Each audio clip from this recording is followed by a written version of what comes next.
Welcome into the statement game, everybody. I am Jeff Sewing, along with my co-pilot, my main man, my super special, beautiful main man, Pat Barker. We're here to talk sports with you today. We're going to talk a little bit about what happened over the weekend with the NFL. I know it seems like we're a little late, but I promise we have taken in no takes, so you'll have fresh takes. We're going to talk about the Super Bowl more next week. Little trade action coming in the NBA. We want to get to that before the trade deadline hits.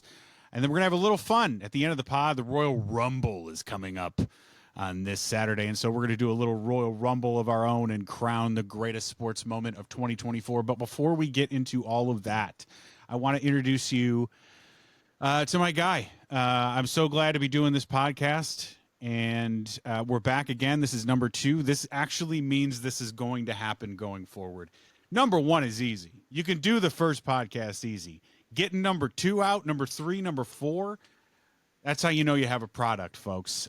It's Pat Barker. Give a big welcome hand to Pat Barker out there, everybody. We got a live stream or something. Can you hear people clap on a live stream? I don't even know. No, absolutely not. You don't want to hear. They just go in the chat and call you names until you ban them. That's my understanding of the live stream. We've done a good job, you and I, of going like upper chest up so they can't see our bodies. That's really important for us in the comment section, I think. Yeah.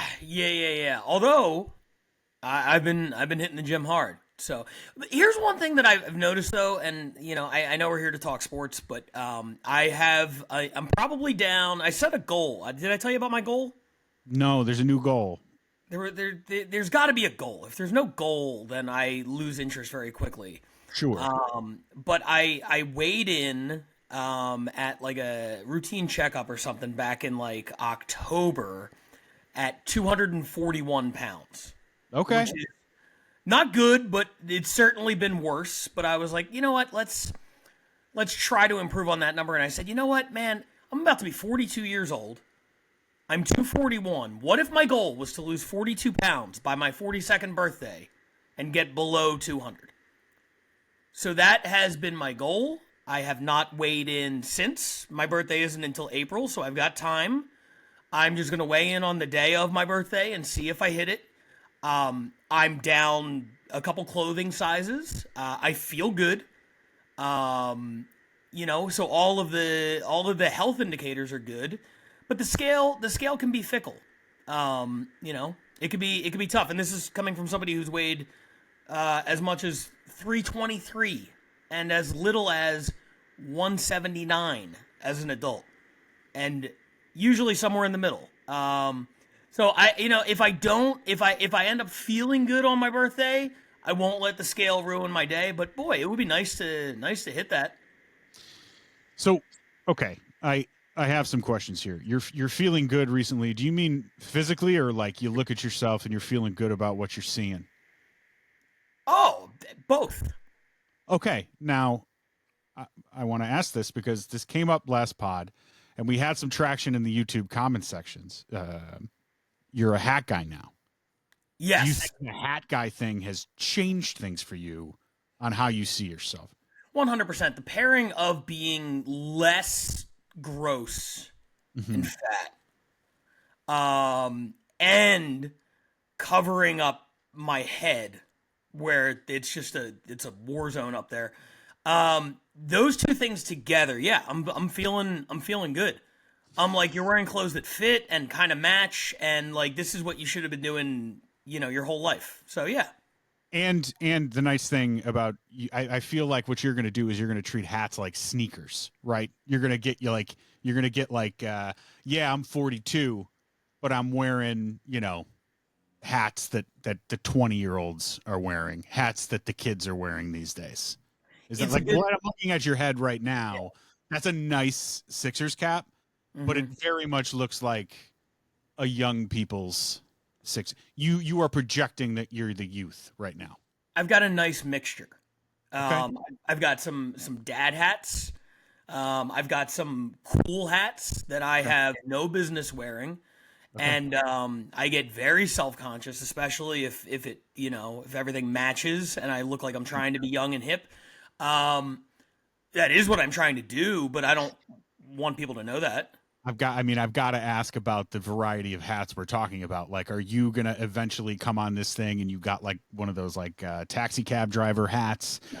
No. No. So, okay, you're just going straight snapback Snapback hats. fitted baseball caps. Yes, Can you wear a fitted flat? Of course I can. Do you? Okay, Would you I like? can't. Would you like to see it? I mean, just wear it next week. I'm not. I got a bunch. I got a yeah. bunch. Okay. I can't wear the flat brim. I think I Really? look stupid with the flat brim. Yeah. I I'll come on next week. I'll wear my one flat brim hat, and I'll let you see. And it just for whatever reason, really stupid on my face, so I can't do it. I tilt the brim. I bend the brim a little bit. I can't go completely flat. Completely flat is too much for me. But completely flat is tough because I'm like, then what do you do? A lot of people with the completely flat, they leave the stickers on. You ever see that, the tags and stuff? We're not. I don't understand what that is. We're not doing all that. Did I tell you my big philosophical? Did I tell you my big philosophical debate regarding hats and what teams I'm allowed to wear? Have we had this conversation? Oh no, I like this a lot though.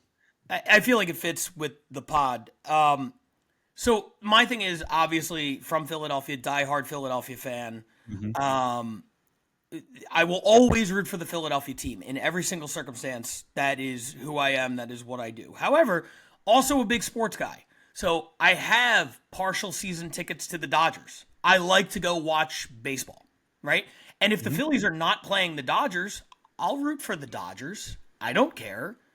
If I go to a Lakers game and they're playing against whoever, I'll root for the Lakers. It's more fun if you have a rooting interest in the game. So I have started adopting kind of that policy. I also think that having lived in LA for over 11 years now, I'm able to rep the city that I live in. So, but I draw these very bizarre lines. Like I have a Dodgers hat that I wear and I like, but it's white with black lettering and like a black brim. Matches a lot of things. Very, very cool looking hat. But I can't wear the Dodger blue hat. But I'll wear the blue Brooklyn Dodgers hat. What? I'm lost. Why? What? What's the rule here? So what I'm making my own rules and they're confusing. I agree. I'm trying to find a middle ground because all right, let's see where you land on this. Okay. Here's the scale. Some people will say you're from Philly wearing anything other than a Philly hat, repping a team that is not a Philly team is a violation of fandom. I do think that 323-pound Pat Barker would have said that. 100%. Yeah. Oh, the Pat Barker who lived in Philadelphia, if he met this guy right now, he would spit on this guy. I acknowledge that. And then there are other people who are like, I will wear any hat as long as it looks cool. Right? Right. So to me, for some reason, because I'm too much of a pussy to just pick one of those sides, I am trying to find all these loopholes and workarounds and things like that. Even when I look for hats that look cool, I'm like, oh, well, I could wear, like if I wanted to make something match, I would buy a Montreal Expos hat, for instance, but never a Washington Nationals hat. I think you could wear a Florida Marlins hat, but not a Miami Marlins hat. Sure. Okay, those are division teams, though. Like, let's move outside your division. Could you buy a White Sox hat? Again, could I? First of all, you can't pull off a White Sox hat. I feel like that is reserved for only rappers who rapped in the 90s. Okay. But I'm just saying, like, in your rules, if they're outside of your division. Right? I haven't, yes. So I haven't been able to pull the trigger on it yet. I was thinking about a Baltimore Orioles cap because I love the cartoon Oriole. I think it's very cool. Great mascot. Black and orange matches a lot of things. I haven't been able to do it. The examples I was giving with the Expos and the Marlins those are now defunct logos and in the case of the Expos, names. But okay, so you could if you found one, you could buy something that said Tampa Bay Devil Rays. Correct. Okay. Correct. That's yes. Okay. But again, I'm just kind of making this shit up on the fly because the inner Philly fandom, every time I look at a non-Philly hat, is like, what the fuck is wrong? You're a disgrace. But then the guy who's like, that would match something I wear a lot is like, why can't I at the here's ultimately my question. Why can't I at the age of 41 years old shut off the voice in the back of my head that goes, don't do that. That's fucking lame.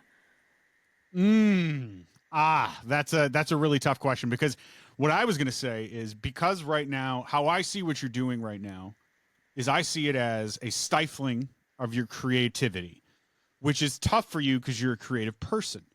And so eventually, much like if somebody holds in some anger, that will come out in a way. I think that's going to happen to you too. I would buy the Orioles hat if I were you. I would do something like that to just break that seal, because at the end of the day, if you let this fester, it's going to become a thing where that does become a hard and fast rule. But then in 3 months, you're going to show up in this podcast with a fucking Frank Sinatra fedora, and I'm not going to know what to do with myself. Like, I'm going to have to call you out on it. But then, like, how do I call you out? It'll destroy your confidence. Right. What I'm saying is, like, buy this Baltimore Orioles hat, because at the end of the day, if you don't, I think it'll destroy this entire podcast. Okay. I love it. That settles that. It's Good. on order. Good. I appreciate that, and I hope to, in 2 weeks, see you wearing a Baltimore Orioles hat on this. Don't wear it during the baseball season. Have a nice thing. Off season, wear a fucking Orioles Oh, hat. that's interesting. Okay. I've been finding workarounds, and we won't stay on the hat thing for forever. But like last week, I wore a Yomiuri Giants hat. I'm like, nobody's gonna bust my balls for rooting for it. I'm not even rooting for them. Yes, and ironically, I had you butcher a bunch of Japanese names that particular episode. That game that haunted me the entire week. I'm not gonna lie. That really that ruined me. But I can't get into that PTSD right now. How are you? I'm doing okay. A lot of work. Next week, have my first video project in the Rochester area, so I'm very nervous about that. Working with the American Heart Association. How cool is that? Oh wow! So that hasn't been disbanded yet. Yes, I should have kept this until next week's episode, actually, because you never know what's going to happen in the next 15 minutes.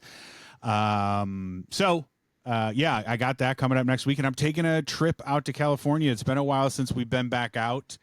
I'm going to stop by Los Angeles. You and I are going to go see a Clippers game on the wall, and watch him play Ja Morant, and hopefully Ja Morant dunks on somebody's head. And that's basically what will be there. Maybe we'll look for Billy Crystal, try to get him on the show, talk some Clippers. But that's about all we can do. So I'm excited for that trip. I'm about to turn 40 on the 20th of February. And so I'm going to be in the 40-year-old club. I feel every bit of 50, so I'm ready for 40, I guess, as ready as I'm going to be. And here we are. I wish I had a better, I wish I had a hat thing, but the fact of the matter is I got this great blonde lettuce up top, and hard to put it away. The fact that you're going to be 40 and your hair is still kicking ass like that. I know it. Don't take that for granted. I don't take that for granted, and I tell you this: my mom's dad. That's what it's supposed to be genetically. They always said it. It's your mom's dad. That's whose hair you get. I'd be bald already, and so I don't know how this is happening. Maybe my mom's not my mom. I don't know. A lot of things could have been hidden from me for a really long time. I'm not really sure what the thing is, but at the end of the day, I'm very thankful to be turning 40 and to have this hair and the blonde gray combination. That's great, because nobody can really tell. Nobody can really tell. I can tell, but unless you're close up, you can't really tell. And when I got this dumb, stupid goatee thing sort of thing going on, but I'm feeling all right. We're here. Good. Thanks, man. You look like 25 from the forehead up, and you got the silver fox thing going on from like the nose down. So I gotta tell you right now, I like Hat Pat. Hat Pat is much more kind than not Hat Pat.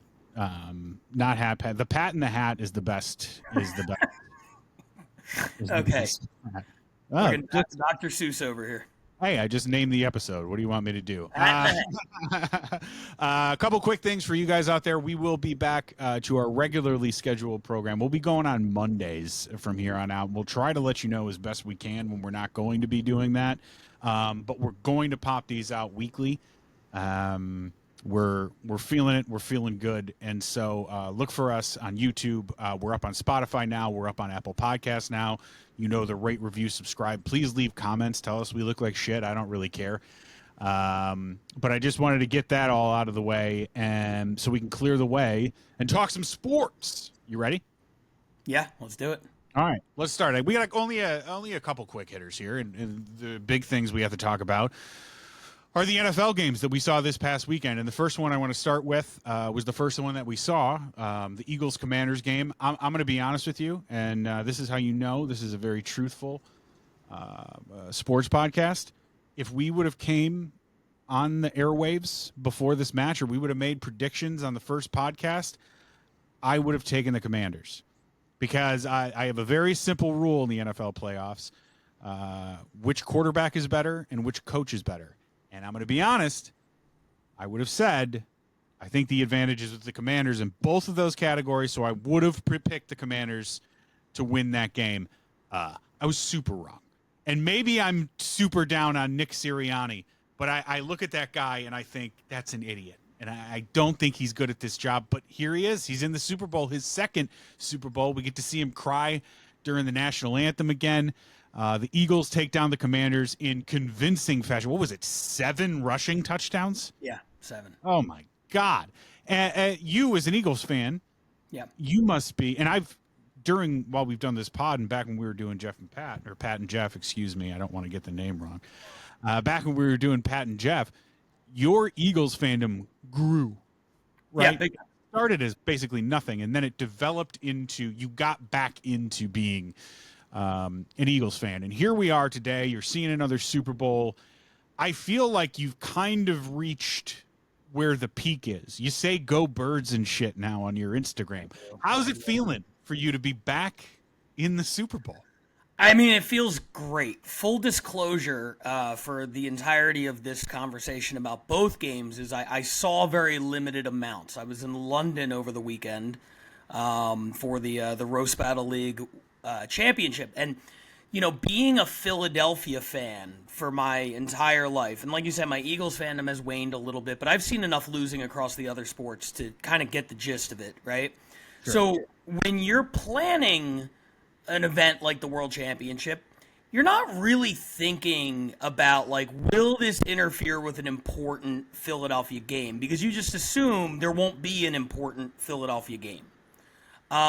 So at the time I scheduled this thing, a couple months back, I didn't even look up what date is the NFC It wasn't even on my radar.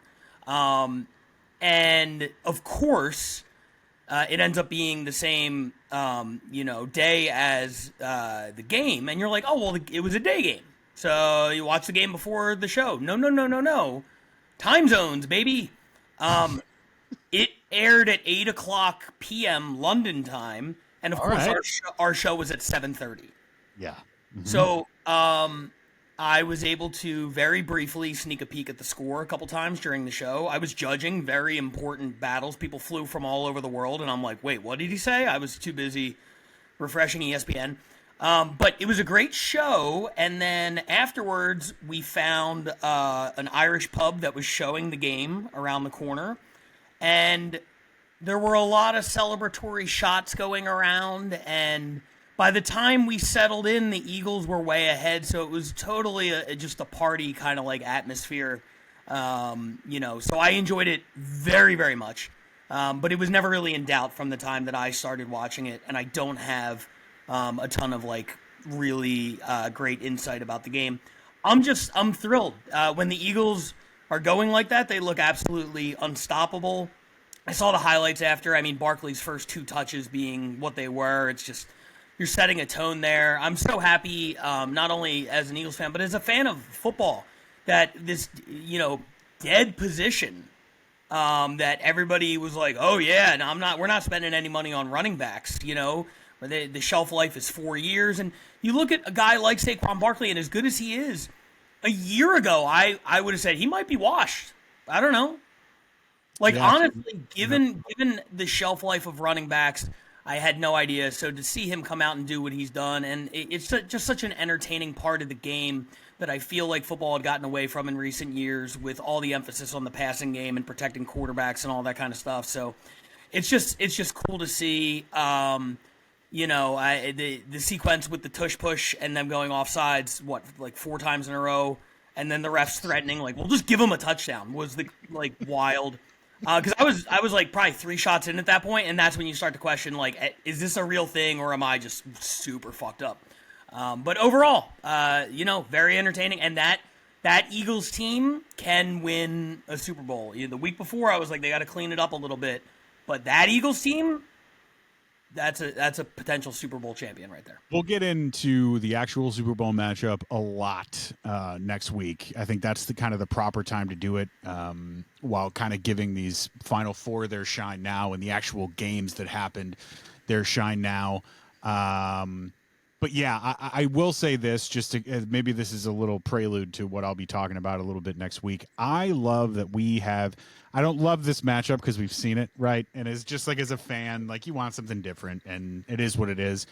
Though these were very clearly the 2 best teams in the NFL in either conference going into the playoffs. Certainly the most talented rosters. But the builds are really different. And I love that. It's not – it's kind of an uncommon thing in sports, right? Basketball builds are generally kind of the same. Now, you can have a great center on one team and a great point guard on another team, but at the end of the day, you're kind of building around that heliocentric sort of thing, a specific way in basketball. You're trying to kind of get the same sort of player. Same thing in baseball, right? You're trying to get guys that get on base and hit home runs, and you're trying to get pitchers that strike people out. In football, there's so many different ways to build a team, and now we have one coming in, and one team is built around a guy, right? It's just built around Patrick Mahomes. And the other one is very much built around a running game, which is almost new again, right? It's new again. Like, if you put Patrick Mahomes on this Eagles team, they would have ran the schedule. They would have beat everybody, and they would have finally crushed that Dolphins team. Like, they would have just been too good for everybody. But this is a team. Jalen Hurts, not as good as Patrick Mahomes. I'm not breaking any news there. But in the context of that team, they're so good and they're used so well. Credit to the coaches over there.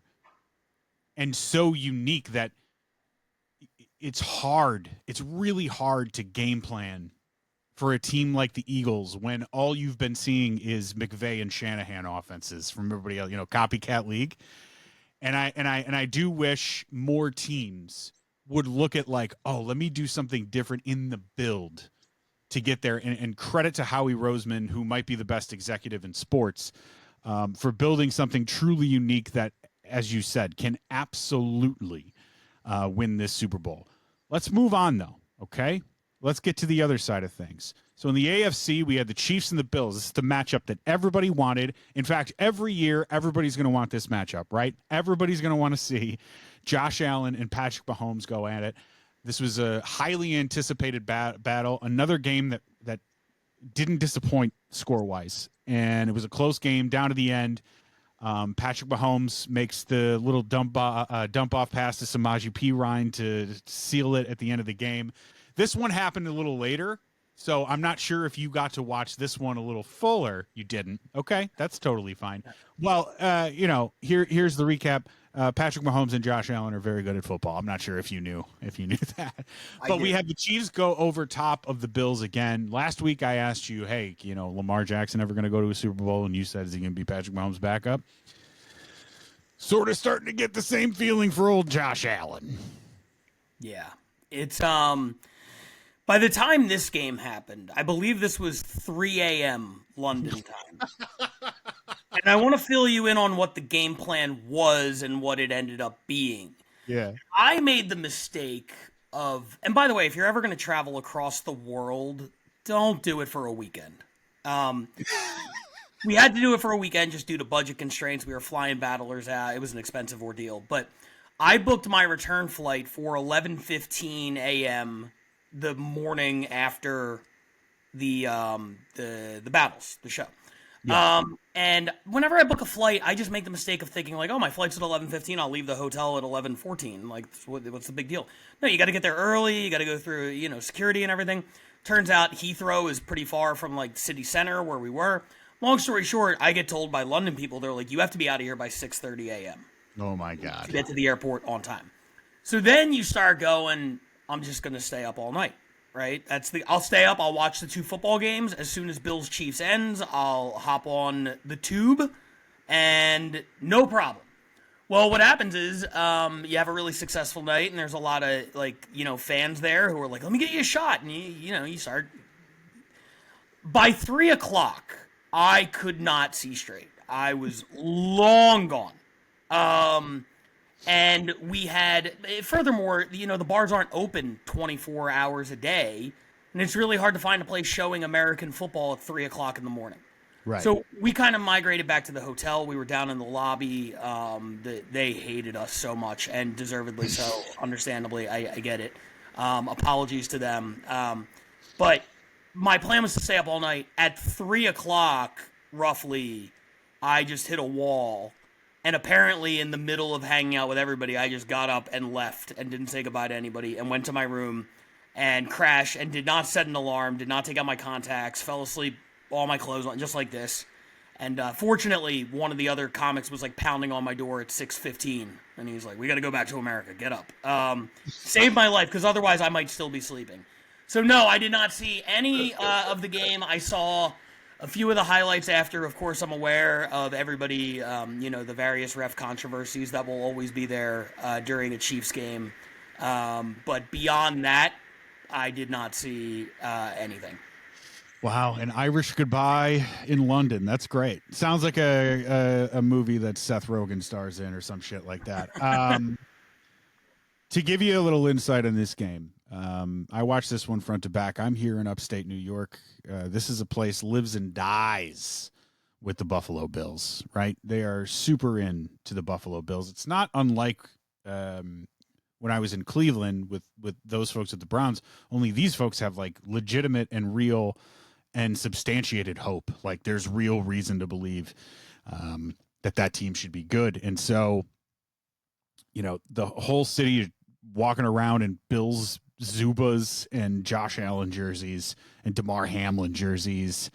And everybody is just so excited. And watching the game, I got to tell you, this one seemed super close. And there was, sure, there's like a ref controversy here and there. The Bills are lucky they didn't get beat by 3 touchdowns. First drive of the game, first two passes that Josh Allen throws could have been pick sixes, right? He gets sacked later in the game and fumbles, and while he's getting sacked because he's a mutant, was able to recover the ball like with one hand to just barely stave anything off. There was another throw that should have been intercepted later in the game. The Chiefs, everything went right for the Bills, except maybe a couple of calls, but everything in that game went right for the Bills, and they still couldn't get over the Patrick Mahomes hump. As bad as some of these losses to the Chiefs have been in the past with that mental block, this is the one that I think is going to cause the biggest, like, if Josh Allen and the Bills get over this mental block, I mean, it'll be one of the greatest wins in NFL history. And I don't care how it happens, if they beat the shit out of them, if it's a close game, it doesn't really matter. This was one of those ones where it was like, man, even when the game of football decided that the sun was going to shine on the Buffalo Bills on this day, we couldn't beat Patrick Mahomes. we couldn't do it. And that's tough, man. Like, that's tough to get over. It's going to happen. I'm going to take a stance right now. You're going to see Josh Allen play in a Super Bowl. You're going to see Lamar Jackson play in a Super Bowl. I really believe that.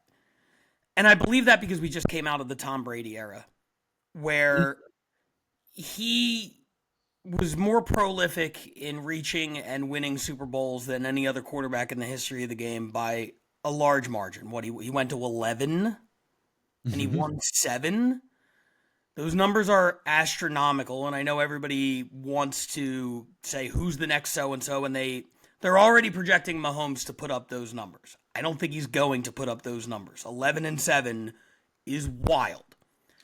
But even during the course of Brady's dominance, during the course of his career, you saw Aaron Rodgers win a Super Bowl. You saw Drew Brees win a Super Bowl. You saw Peyton Manning win 2 Super Bowls. You saw Eli Manning win 2 Super Bowls.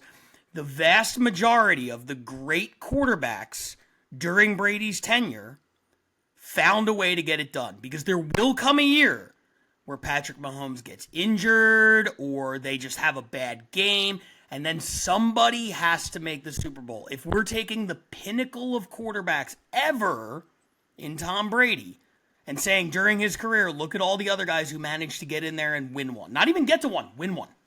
Mm-hmm.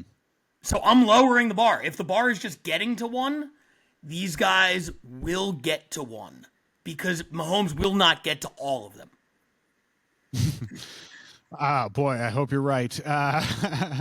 The really tough part about it, when you're in the situation that Lamar and Josh Allen are in, is that Patrick Mahomes is in your conference, right? Sure. So you get over the hump of Patrick Mahomes, which already feels like your Super Bowl, and then you got to go play the Super Bowl. And so I think you also risk like some sort of like, oh my God, we got over the Patrick Mahomes hump, and like emotionally what that would take out of you to then go play the Super Bowl. And then at that point, is Jaden Daniels so good at quarterback that he's beating you on the other side of things? So you like actually get there. Imagine getting over the Mahomes hump and then you can't close the deal on Super Bowl Sunday, which is why I think it's smart to say they'll go to a Super Bowl. Doesn't necessarily mean they're win. Look, they're both incredible players. They're both aliens. We're lucky that we get to see guys like Josh Allen, guys like Lamar Jackson play football. Like, we're watching the like 99th percentile outcome of what Michael Vick could have been. That's what Lamar is. And then we're watching the 99th percentile of what Cam Newton was in Josh Allen. And Cam Newton was probably already like the 95th percentile of what he could be. And Josh Allen's better. He's a little more accurate. Just kind of plays quarterback well. But, you know, same shit. Giant man that nobody can tackle, and so they run him every now and again, and maybe he'll break down a little earlier than he should. It's amazing to watch these sorts of guys, these sorts of athletes play at the quarterback position. I hope that they get to a Super Bowl just so they don't have that little thing that people say, the little Karl Malone thing, although people should say a lot worse things about Karl Malone. But oh my God, yeah. The only thought I have on that, and I'll make it super quick. My thinking around that has evolved a little bit to where if that happens, and we'll pivot off of Malone, because again, there's way worse Malone stuff. Let's say Charles Barkley. Yeah, there we go. Everybody likes Chuck. Amazing how we pivot to the guy who like spit on a child when he was a player. We're like, let's go with the lesser of two evils in this case. And it's like so much less evil. So much less evil. Yeah. I have a joke. I'm not going to make the joke. Anyway, because that is the narrative in sports, and that's what I hate about the hot take culture and everything like that. And if those guys never win a Super Bowl, that will follow them around. But that is more an indictment of the person making the argument than the person they're making it about. And what I would say is, I feel bad for the people who would not fully enjoy the career of a Josh Allen or a Lamar Jackson in the way that we would, because they're so caught up on the myopic argument of Rings. Rings. It's all I can think about, rings. If they don't win a ring, then everything they did, none of it means anything. Okay, cool. Honestly, enjoy watching sports that way and looking at some of the greatest freak athletes to ever play. And instead of like telling your grandkids, like, I saw Lamar Jackson do something incredible, you're just like, he didn't win a ring, he stinks. We're a Flacco household. Shout out to Flacco, by the way. He's killing it. Yeah, he's got mentions in both of our episodes. We got to find a way to shoehorn Joe Flacco in every single time. Like that dude that does the voices for Pixar. He's like in every movie. We got Joe Flacco references in. Well, and for the uninitiated who didn't listen to our last podcast, Flacco is my personal white whale. I graduated from a very small high school in a very small town that nobody's ever heard of, and it was my mission to be the most famous person from that town who went to that high school. And, I'm doing okay, but, a few years after I graduated, they were like, the football team's got a new quarterback. He's pretty good. And, like, the football team when I was there, 2-11 every year. So I'm like, oh yeah, I'm sure he's great. Next thing you know, he's Joe Flacco.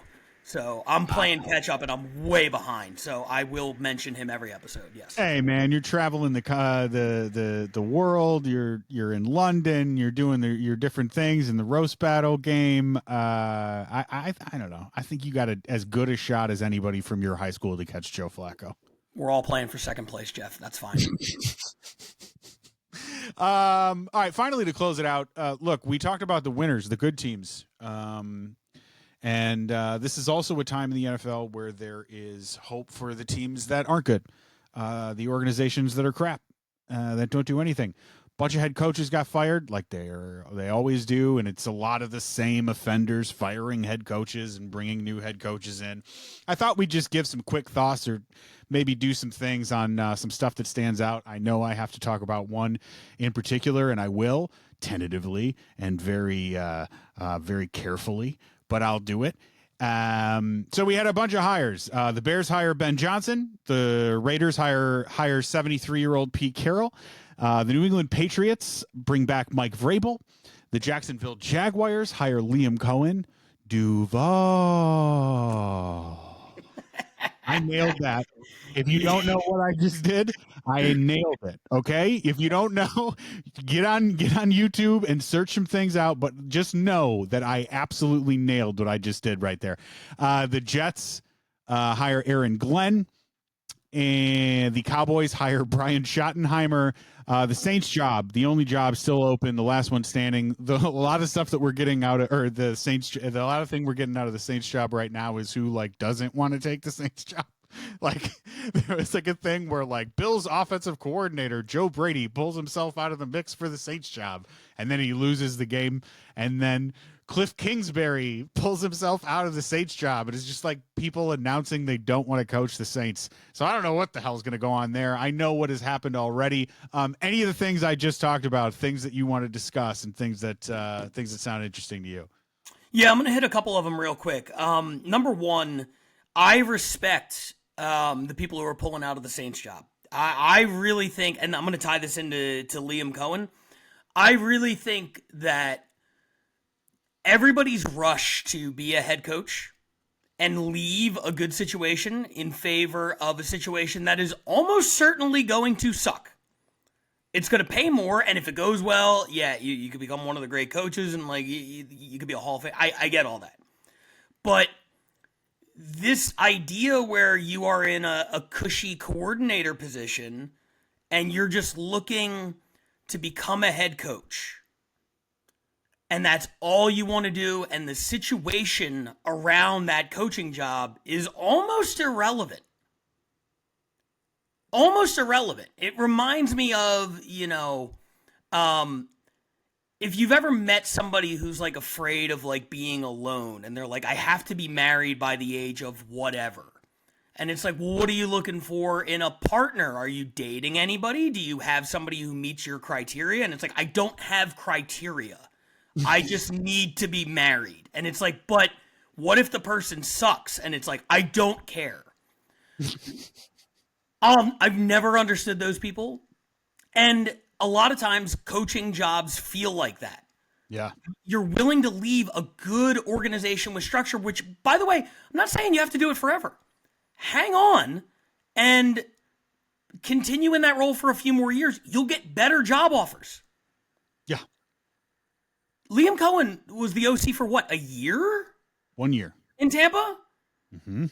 And as soon as the Jaguars come around, he's like, yeah, he clearly did no research, as evidenced by the Duval. They stink. They've always stunk. It is an inept organization, historically.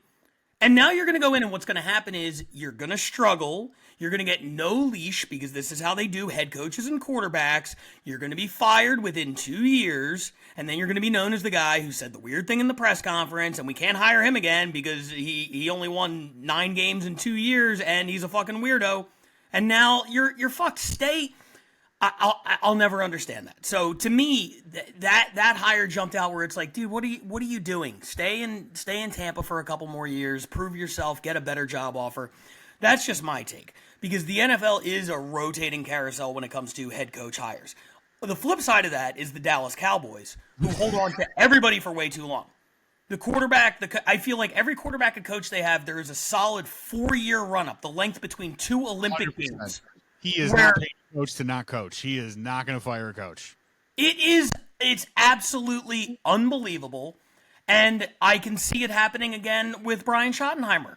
Like right away. I don't know a single person who looks at this and goes, that's a good hire. That's a good fit. It's innovative. It works, with what we're trying to do here. It is just a retread, nepotism, family name kind of hire. And he's going to come in. He's going to be the head coach for 12 years. And for 9 of those years, we're going to be like, they're going to fire him, right? And they will not. They just won't. That's what is going to happen there. The only other one that I really want to jump on and talk about here, and I'm going to leave the Bears for you because I know, although spoiler alert, I really do like that hire. Here's what I'll say about Pete Carroll. I think Pete Carroll is an excellent coach. I think that is a bad fit. I think the Raiders' expectations are way too high for the reality of their roster. I think that the Raiders are bringing in Pete Carroll because they think he can win a Super Bowl. And I don't think they're a win-now team, and I don't think he's at an age where you're like, this is our guy for the next 7 or 8 years. So I don't understand the fit.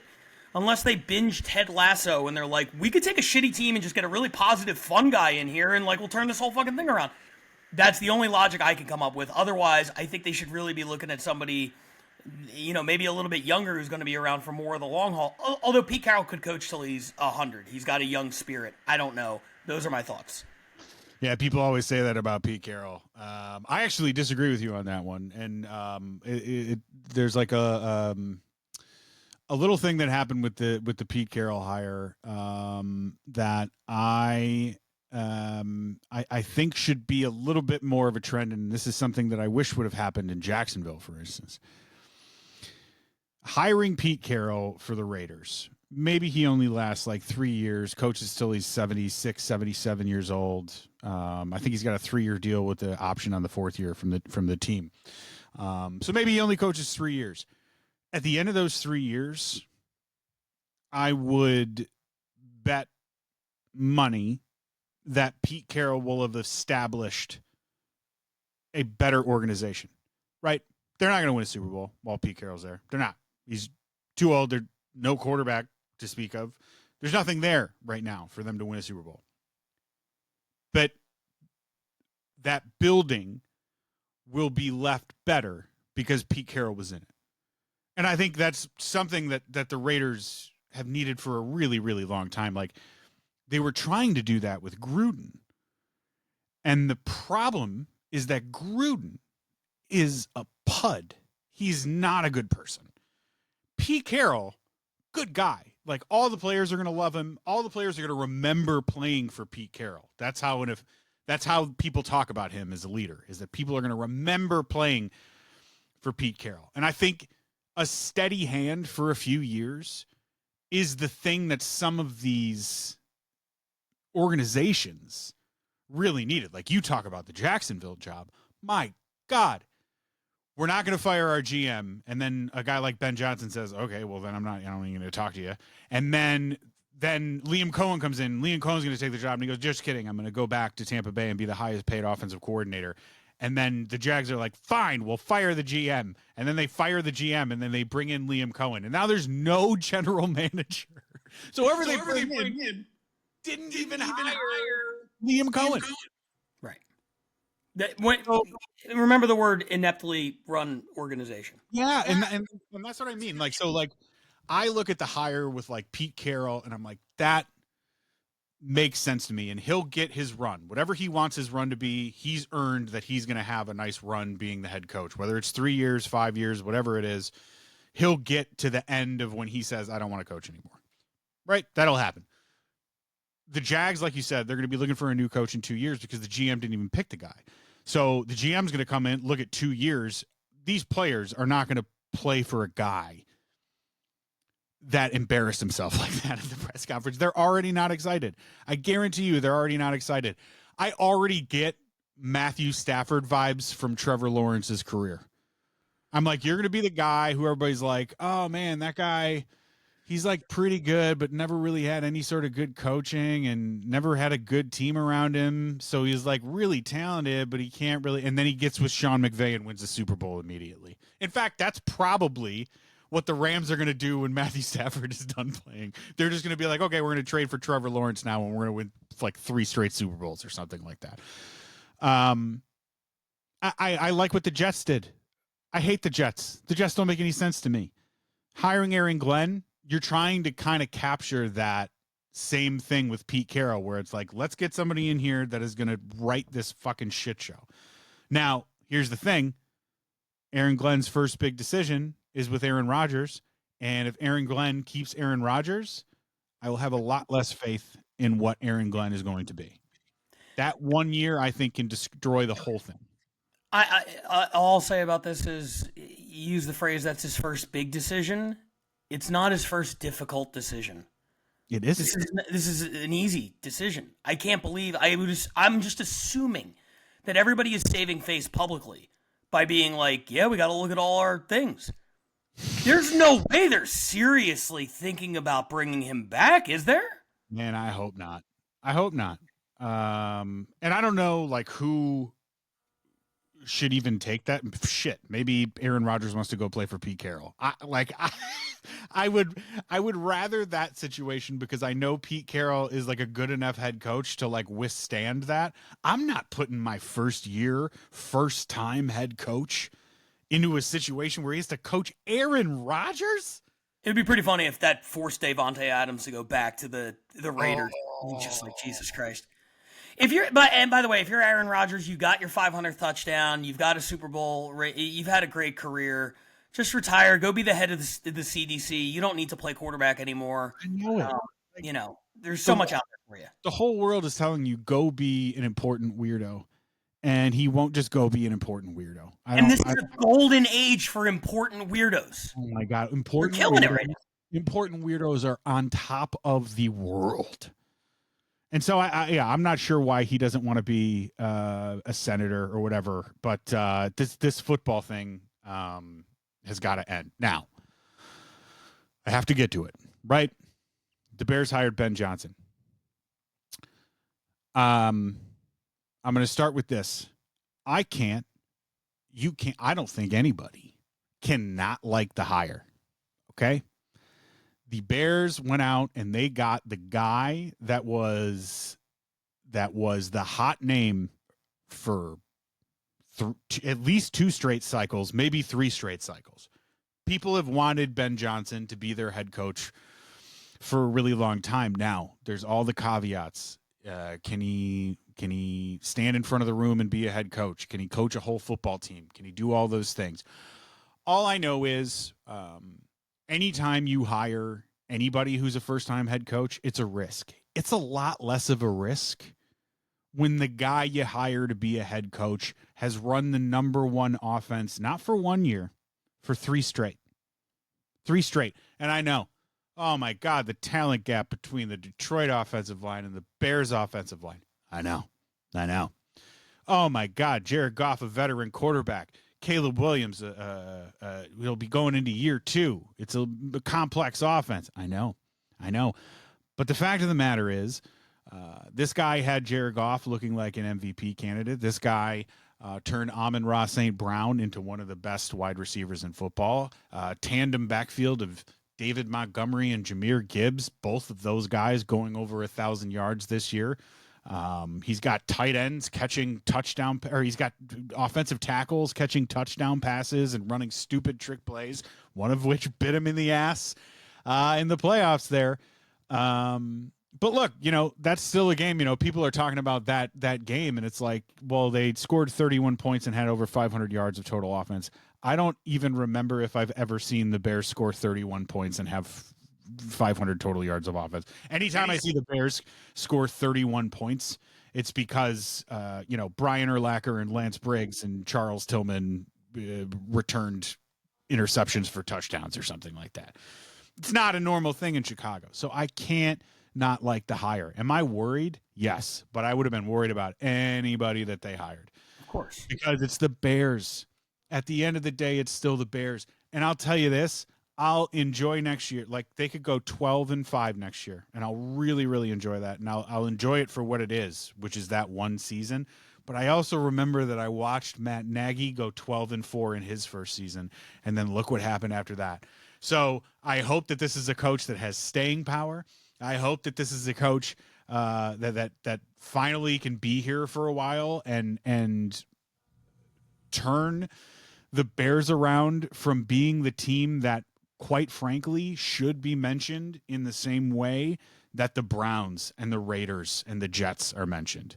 Okay? They should be in the same they shouldn't even be mentioned in the same breath as the Cowboys, right? It hasn't even been a stretch of mediocrity. There's no stretch. It's just been bad.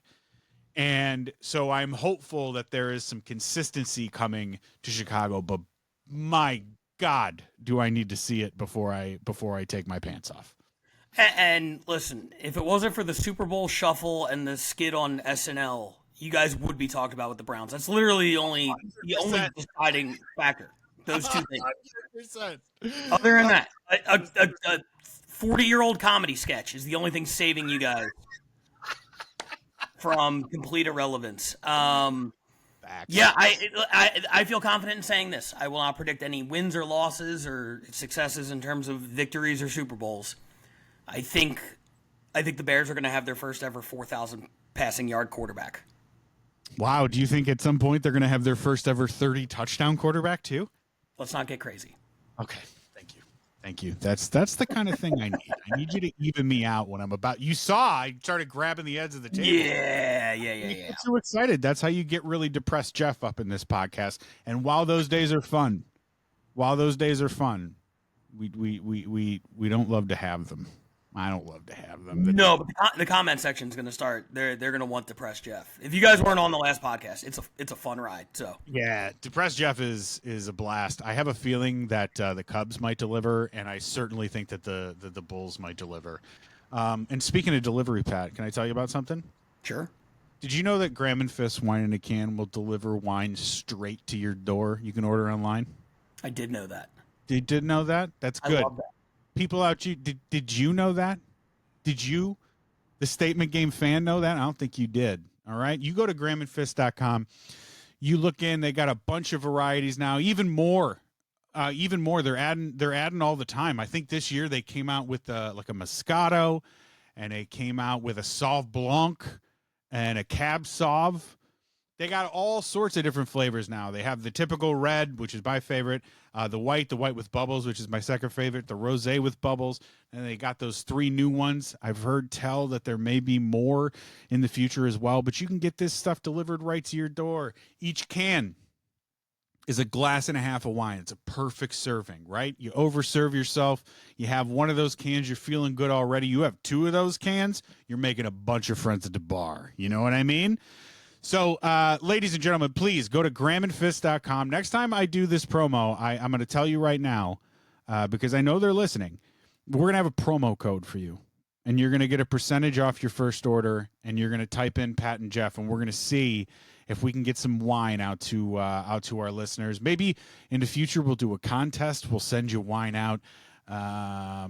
just for you being a good listener. I don't know. I'm really excited to be partnering with those guys, and I'm hoping, if you've got some Graham and Fist stuff, they're in Dave and Buster's. They're in, they're in Old Chicago. They're in a bunch of different places. So find yourself some Graham and Fists, or just go to their website. Have them deliver it right to your door. They'll show up, the FedEx guy. You'll show your ID. You'll take in your wines, and you'll be a hit, right? Have a party. Put the cans of wine out. People go, "What's this? This is new." They crack it open. And you're like, you know what? Let me tell you, this is pretty damn good. Yeah. Pretty damn good wine right here. Yeah, you have a party. You put out some Bud Lights or what? Nobody cares. It's not a conversation starter. No, you put out some Graham and Fisk. They go, "Who the fuck are Graham and Fisk?" You're like, how much time you got, buddy? Let me tell you. What do they know about wine? Plenty.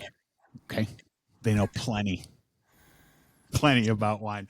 All right, I wanted to talk about this. We sort of touched on this topic a little bit last week, but a big change happened in the. It seemed like it was going to be a really sleepy NBA trade deadline, and look, it probably still will be. Like, just really hard to make trades in the NBA right now.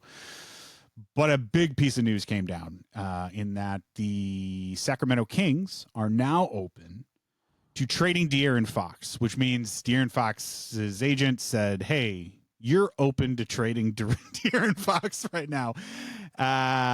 Apparently, now Fox already has like a team in mind, and he only has like a year and a half left on his deal. So, some teams may be wary about trading for him. But then I thought about it, and I was like, isn't this the exact same situation that the Toronto Raptors were in before they traded for Kawhi Leonard from the Spurs? And I was like, no, Jeff, it's even better, actually, because this is 2 playoff runs and not 1. So my question to you is, do you think De'Aaron Fox is good enough to have that Kawhi Leonard type of impact on any of these teams that are trying to compete for an NBA Finals, right? Is there somebody who's not quite there that all of a sudden De'Aaron Fox turns into an actual contender for the NBA championship? Yes and no. I don't think he's capable of having the Kawhi Leonard level of impact, because Kawhi Leonard, when healthy, and people forget this because it's not often, is one of the greatest players to ever play basketball on both sides of the ball. De'Aaron Fox is not going to make the same impact as 2019 Kawhi Leonard. It's just not going to happen. That being said, 2019 was a very different time in the NBA, where seemingly the same 2 teams were going to win it every year until all of us died. The NBA is much more wide open now. So while he can't have as great of an impact because he's not as great of a player, he can actually, percentage-wise, have more of an impact because there's more teams that are close, in my opinion. I think there are a lot of teams that could really benefit from De'Aaron Fox.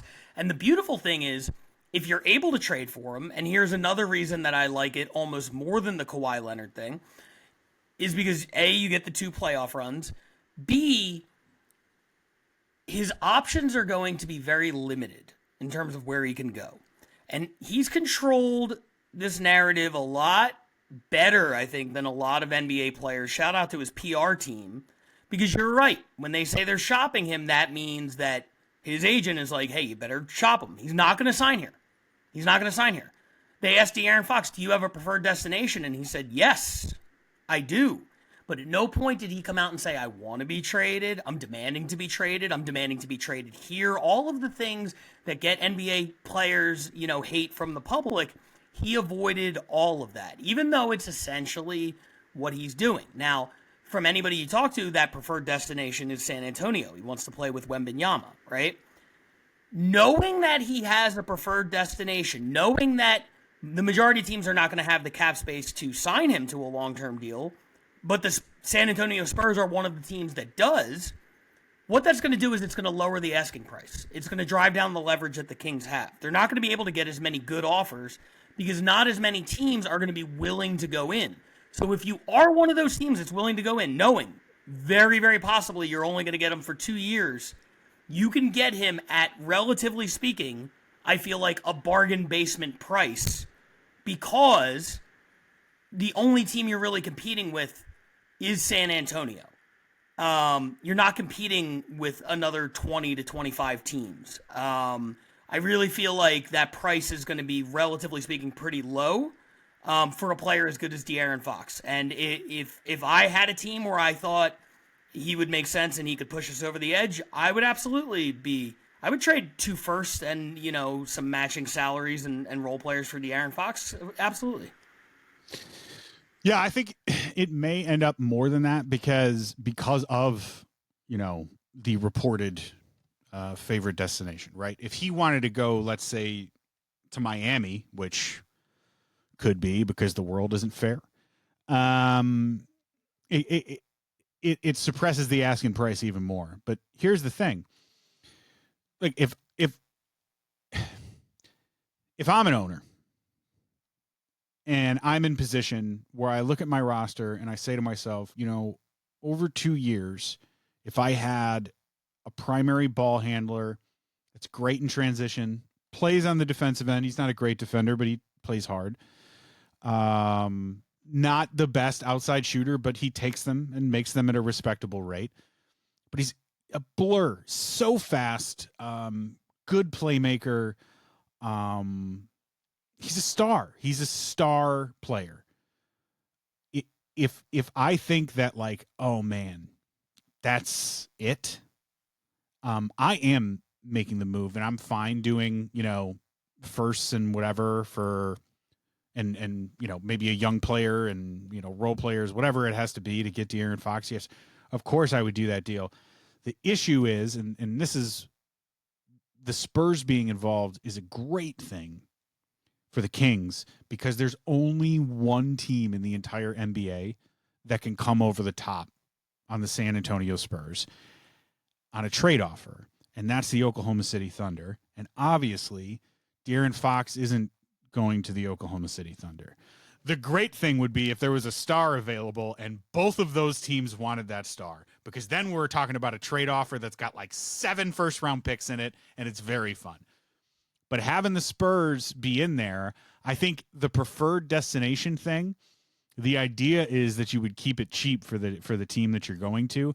I don't know if it's going to be that cheap for the Spurs, but here's the thing. They have like 30 first-round picks over the next 7 years. So they're not going to – it's not going to hurt them, really. They can make this trade and another trade for a giant star. They could do that.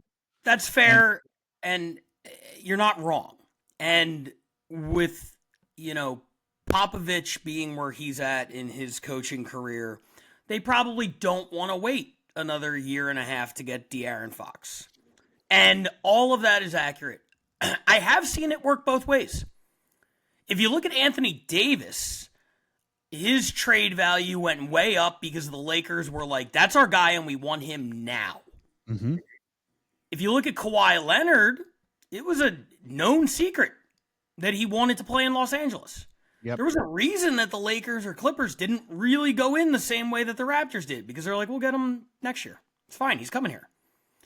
The Spurs might not have that luxury. So while I could see it working either way, and it has worked in both directions in the past, I think that in this particular case, you're probably right, and the Spurs are probably going to want to get him this year.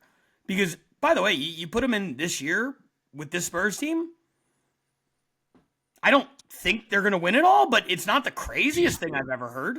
I would say simply, I don't want to play that team.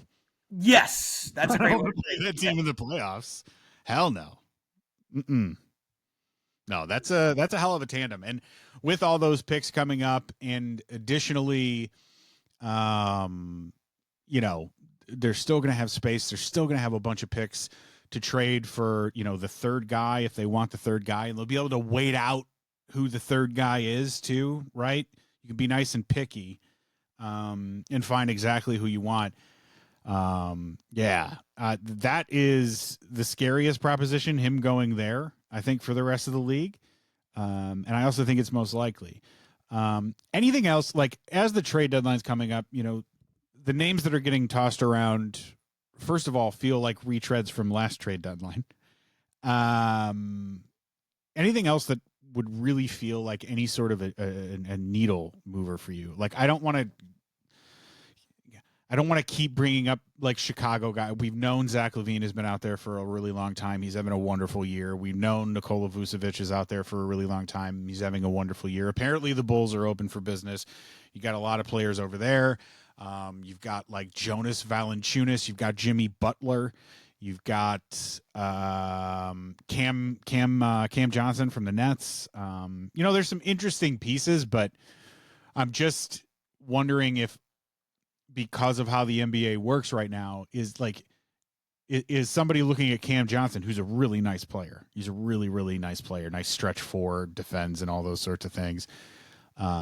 Is somebody looking at him and being like, we're a Cam Johnson away?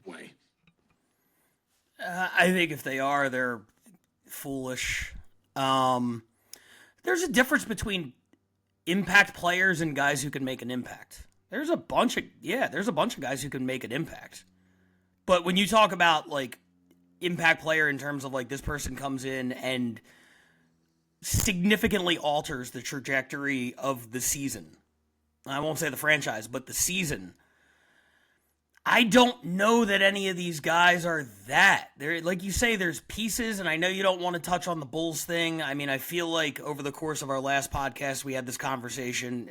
Our podcast started in 2017? Every trade deadline since 2017, Zach LaVine was available by the Bulls, even when he wasn't on the Bulls yet. It's amazing. To me, it's just like, I feel like this has been going on forever. There were so many concerns about his contract and his knees and everything like that, and he just keeps putting up numbers, and he's a great scorer, and I think that he would probably be the best remaining name. And I know you're sick of like talking about it, but the reality is, as much as we've said it before, he could be an impact player. He could be that guy for a franchise. He's the only one outside of De'Aaron Fox that I see filling that role. Vucevic and Valanciunas, they're fine. They're going to help, but they're not needle movers to that degree. No. Yeah, Zach's contract has always been the thing that's been in the way of this whole thing, and because of the CBA, that's just sort of how it is. Zach's a great example of why this CBA is just so terrible, because he played his way off this team, and he can't get off this team, right? Because he's making too much. He's making $43 million, and it's like, this is a guy that scores you 24, goes 24, 5 and 5 on 50, 45, 85 from the floor. Like, he's a ridiculous offensive player. He at least has tried more on defense. I mean, you can backdoor cut him all day, but he, if he's in a one-on-one situation, he'll put up a little bit of a fight. He's trying to get out of there. He's really trying to get out of there. I even loved the new method that Clutch had him do, which was to come out and be like, I actually want to be in Chicago past the trade deadline. Perfect thing to say to try to get traded. Like, perfect thing to say to try to get traded. So, I mean, I hope for his sake he gets to play like meaningful basketball. But then again, I think guy's 30, 31 years old. And I know a lot of his game is based off, that first step and athleticism and his hops, which he still has.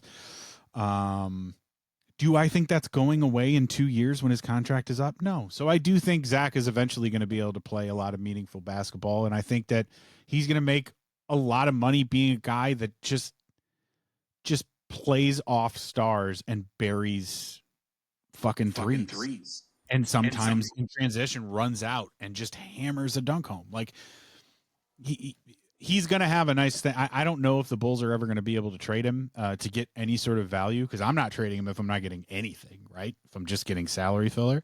Right. I want something.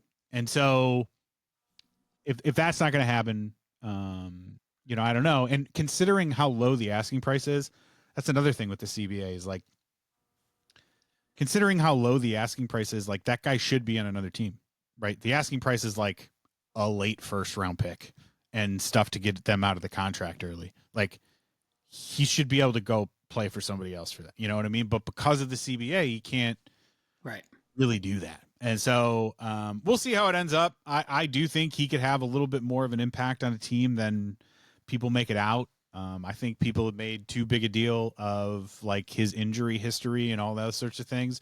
Zach's a really good offensive player. There's not many offensive players that are better than Zach LaVine. He's probably top 15 offensively in the league. It's just $44 million. I'm going to throw a couple grenades in there before we exit the segment, because I know we're wrapping up talking about this, and it feels, the reason I didn't do it this sooner is because it feels a little bit hot takey. We discussed the realistic names, and I said I'm not super impressed by any of them.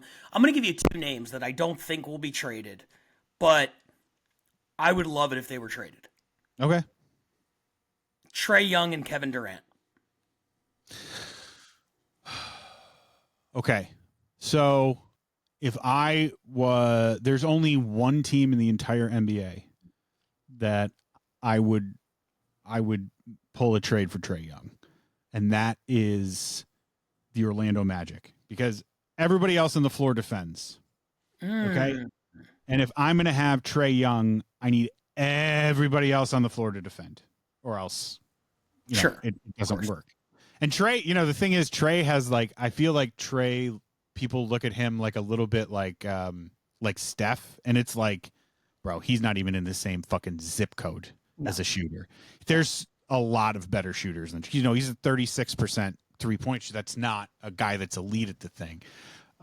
Great passer, great all those things. The only team, if I'm running the team, if I'm that specific team, I maybe make that deal. But man, I am worried about what he is defensively and everywhere else. Yeah, of course. Durant's interesting. Phoenix has got to shit or get off the pot at some point. It seems like they're going to try to push forward, and they're really trying to get Jimmy Butler right now, and that's where he wants to go. And there's all those things. And I guess that's the get out of jail free card. At any time we can trade Devin Booker, we can trade Kevin Durant, and we'll get all our picks back and all that sort of stuff. Boy, I would love a Kevin Durant trade. That changes the league. That's a league changing. Yeah, see, now that's the fun thing. This is, you're sitting around 500. You might get Jimmy Butler, you might not. If it seems like you're not, and you can't do it because the team's got enough talent where the fans will revolt if you make this trade. And I get it. I get it. You can't do it. You didn't build all this time and get so close just to deal them in a pretty open Western Conference where the best teams are unproven in the playoffs. And I understand all that. I get it, but it would be fun. It would be really fun because I'd also it's a better league when Kevin Durant is playing some meaningful basketball. He's a wonderful player, and shines bright in the brightest moments. So I don't know. I would love that. That'd be my favorite thing. If just randomly they were like, well, shit, we're not going to be able to get Jimmy Butler. This is going to be another season down the tubes. Let's just flush this toilet, get some picks back. Yeah. You could even if you're them, you could make that move and then go get another star in the offseason again. Just a different one if you wanted to, a younger one to pick, maybe a better fit with Devin Booker. I don't know why that's not working as well as it should. I'm now you have me talking myself into the fact that all I'm going to be praying for is Kevin Durant on the trade. He's the most underrated player in NBA history. Oh, what a take. You're I saved all my hot takes for the end of the segment when it's we got to go. We can't discuss this. But that's something I'm willing to argue in the future, and I will stand by. You did it a little bit. Tell the folks about the Roast Battle League, Pat. Plug it out. Yeah, Roast Battle League. We just crowned a world champion, and we're starting our new season. Unlike other sports, we have the championship, and then the season starts up again a month later because I am a psycho, and I don't value my personal time at all. I run this league. We have roast battles in 16 cities across the world as part of our main league, and we've added this year a secondary league with 8 other cities. So it's there's all sorts of content if you like comedians writing really funny and mean jokes about each other. It's how Jeff and I both met each other. It's a big part of our past. Go to roastbattleleague.com for more info. I apologize for the sports fans out there. We have this really well-run league, but I don't know anything about social media, so it's not always presented in the clearest way. We're working on that, but the new season starts March 1st, so check it out. Yeah, and probably on the Statement Game Instagram, I think we should start throwing up some Roast Battle League stuff. People love you for that.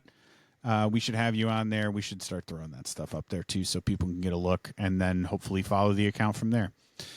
All right, I'm super excited to do this. We used to do this every year. Back when we were Pat and Jeff Like Sports, we used to every year around this time, and because it's around this time is because Saturday is the Royal Rumble, the WWE Royal Rumble, which is one of the most fun sports events of the year. I don't even think it's a question. I'll be watching. I imagine Pat will be watching as well. It's a great event. If you don't know how it works, is they have two of their wrestlers start in the ring and they fight for a while, and then every 60 seconds another wrestler comes in, all the way up to 30 of them. And then how you get eliminated is you get thrown over the top rope until one person is standing. That's the winner of the Royal Rumble.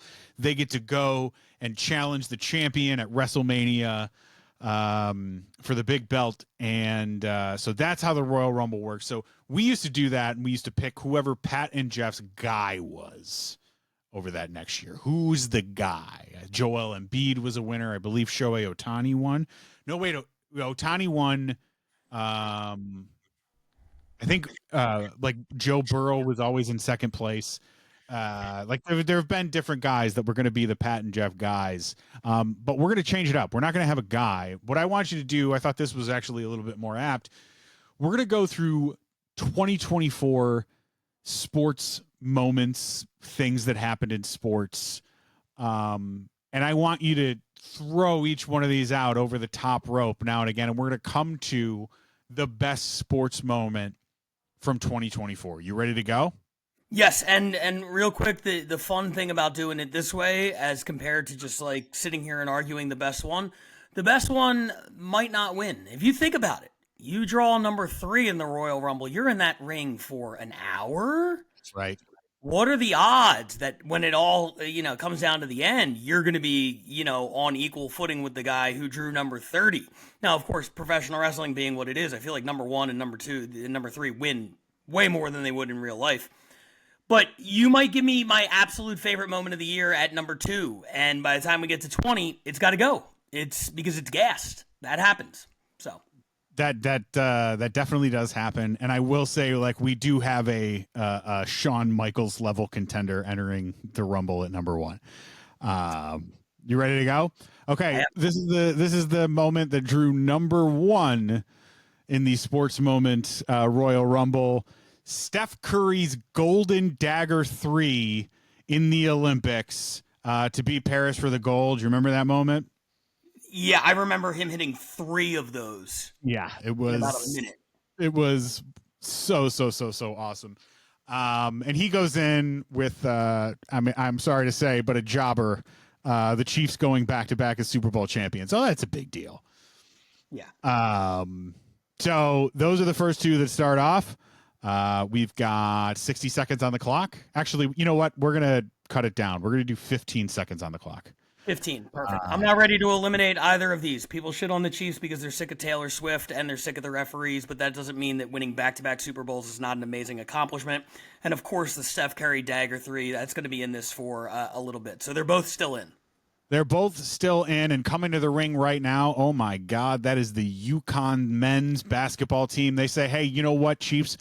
You're not the only ones to go back-to-back. We also went back-to-back as national championships. The UConn men's basketball team enters the ring with Steph Curry's Golden Dagger 3 and the Chiefs back-to-back Super Bowls. This feels like sometimes they do the Rumble where, the first 2 guys are, really big names, and then number 3 is always just some jobber who comes in to get his ass kicked for a few minutes and get thrown out.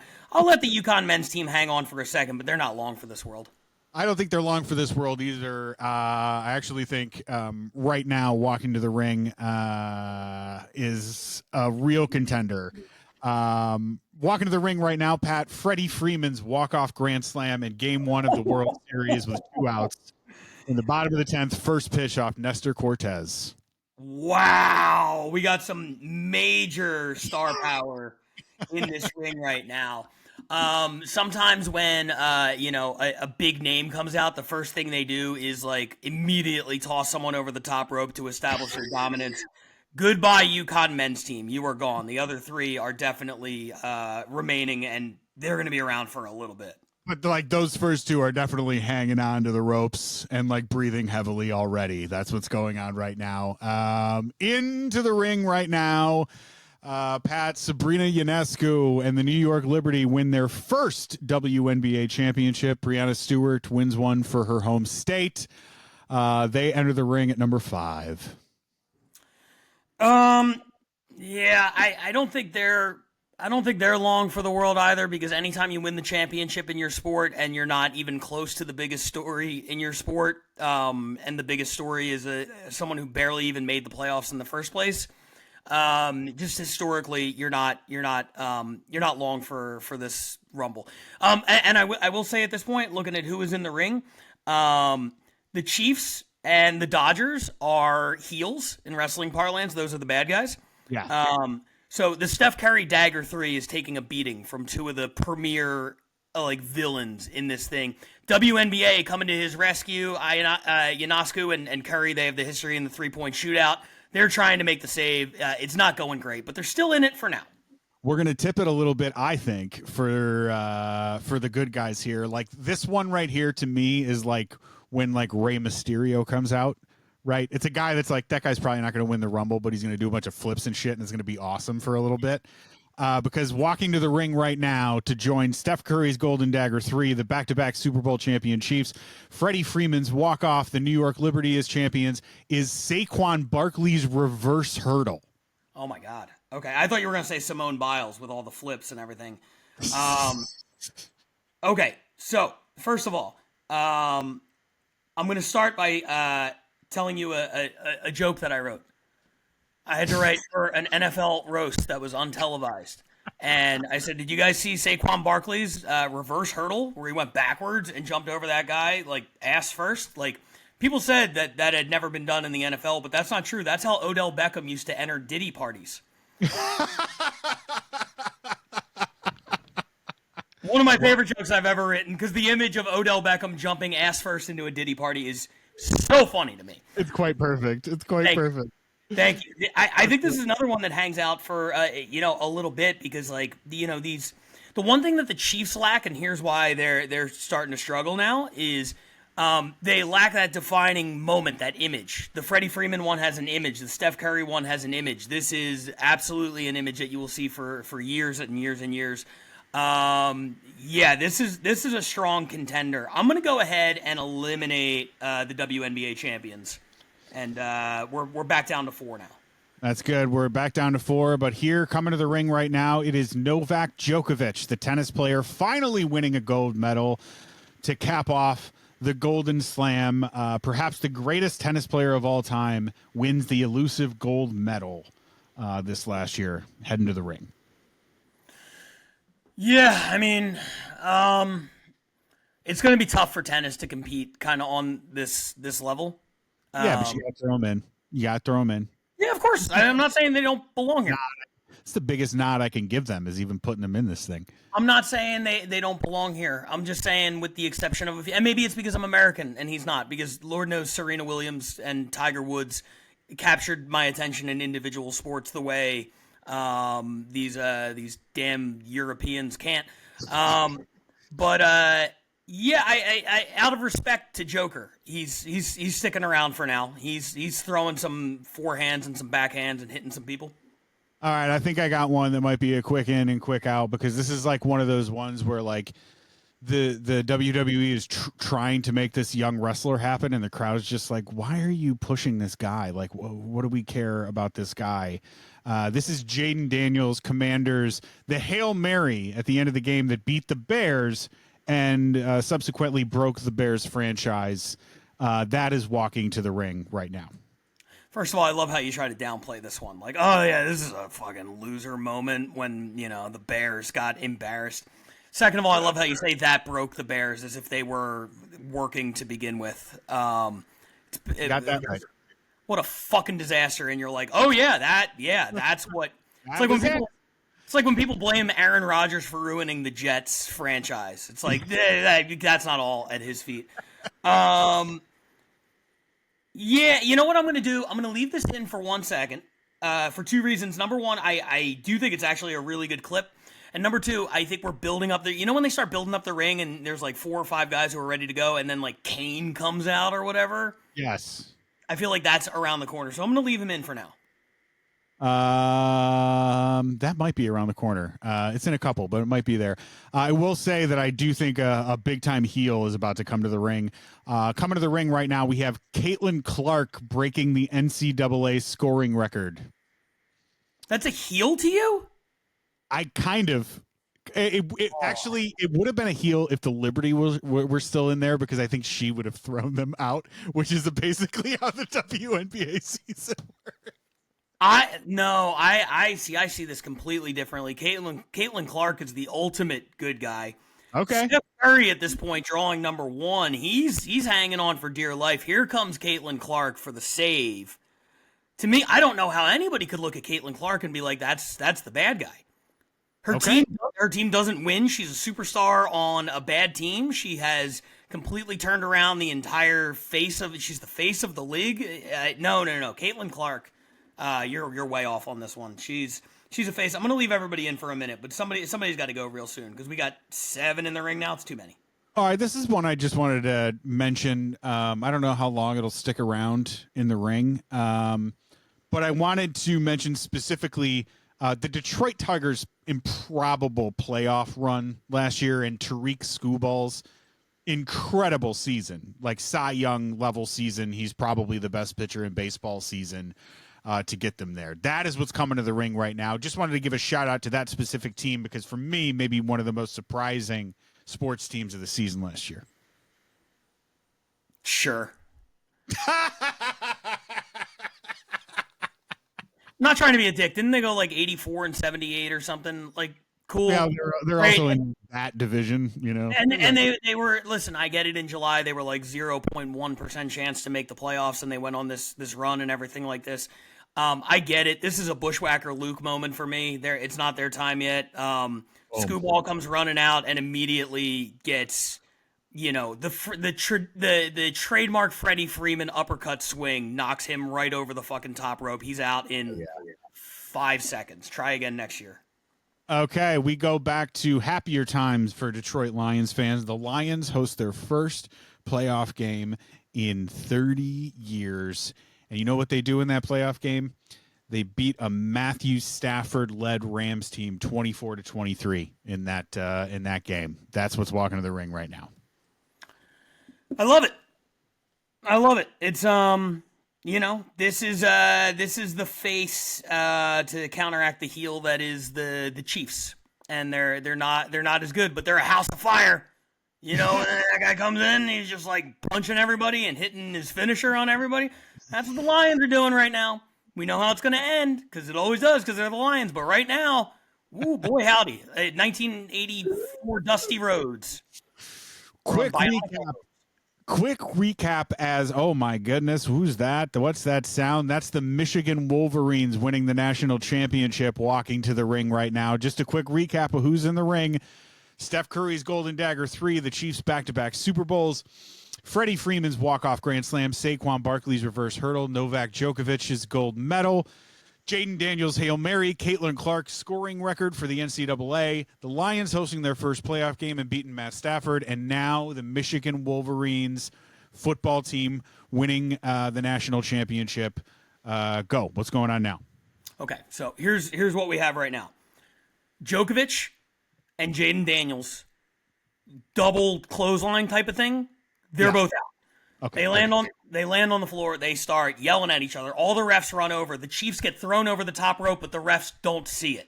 Oh! So they sneak back in, and the whole crowd is like, "What? These fucking refs!" So yeah, Djokovic, Jaden Daniels, Hail Mary are out.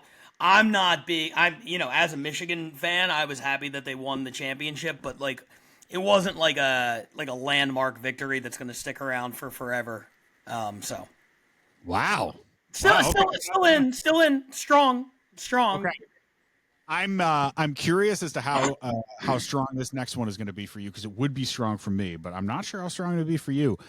Because walking to the ring right now, we have current WWE champion Cody Rhodes finishing his story at WrestleMania.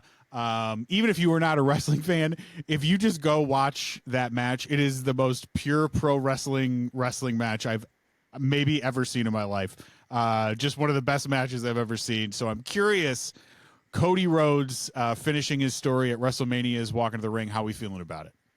I'm an old school wrestling fan. I tune in every now and then, or I catch a lot of the big like highlights on social media and everything like that. And I will tell you this: I was told this Cody Rhodes guy, you got to see him. He's incredible. He's one of the greats, especially on the mic. Oh my God. I have never been more bored by a motherfucker. I don't care about anything he says. I think he sucks. I think his finisher is stupid. That little, like, whirly bird spin cycle bullshit that he does, I think it's convoluted. I think it's dumb. I don't like really anything about him that I've seen. And I'm sure I'm missing all the good stuff. But when they were like, you gotta see this guy. The one interview I watched, they put him in the ring with Paul Heyman, and they had, like a mic battle or whatever. And he got destroyed. He's nowhere near that level. He's boring. He stinks. I hate him.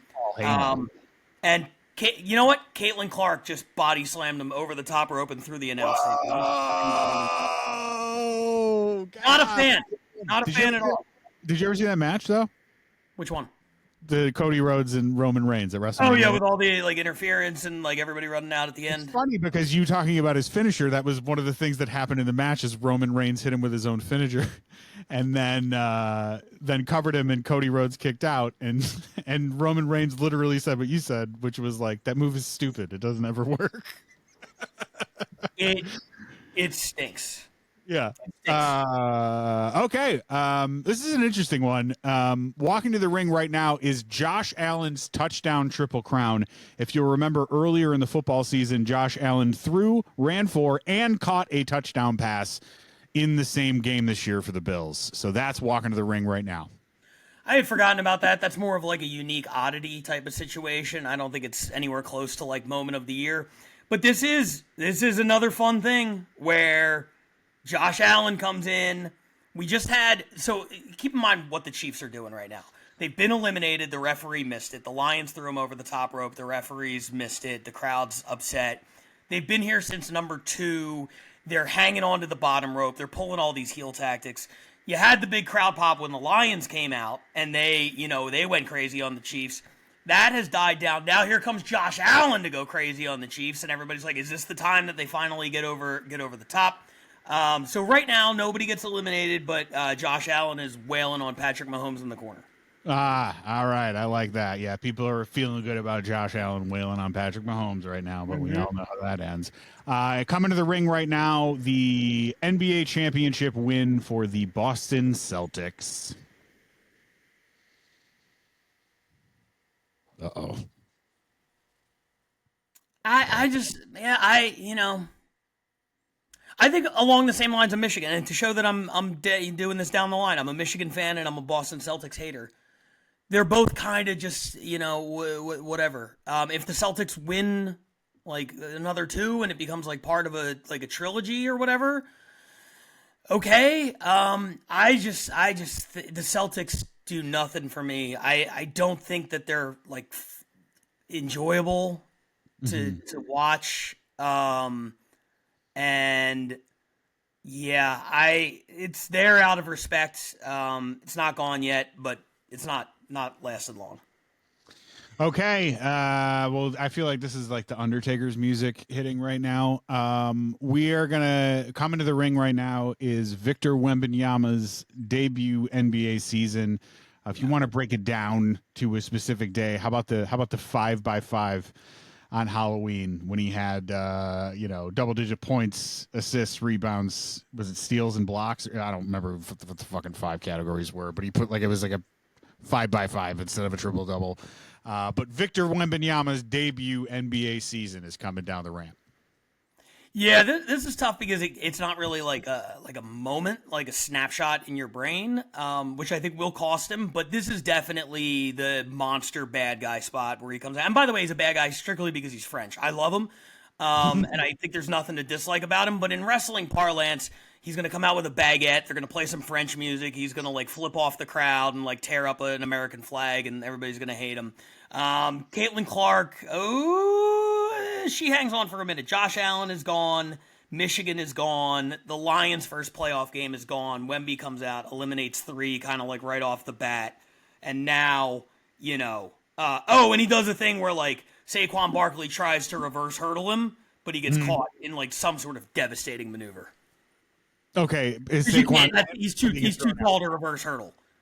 Did Saquon get thrown out? No, he's still in there, but he's in a lot of pain. He's grabbing his back and arching his back and whatnot. Yeah. This one, I got to tell you, when I saw that this drew 17, I thought this is a pretty good spot right here to win one. Mm-hmm. This one is the Shohei Ohtani game from this year where he ended up going 50-50.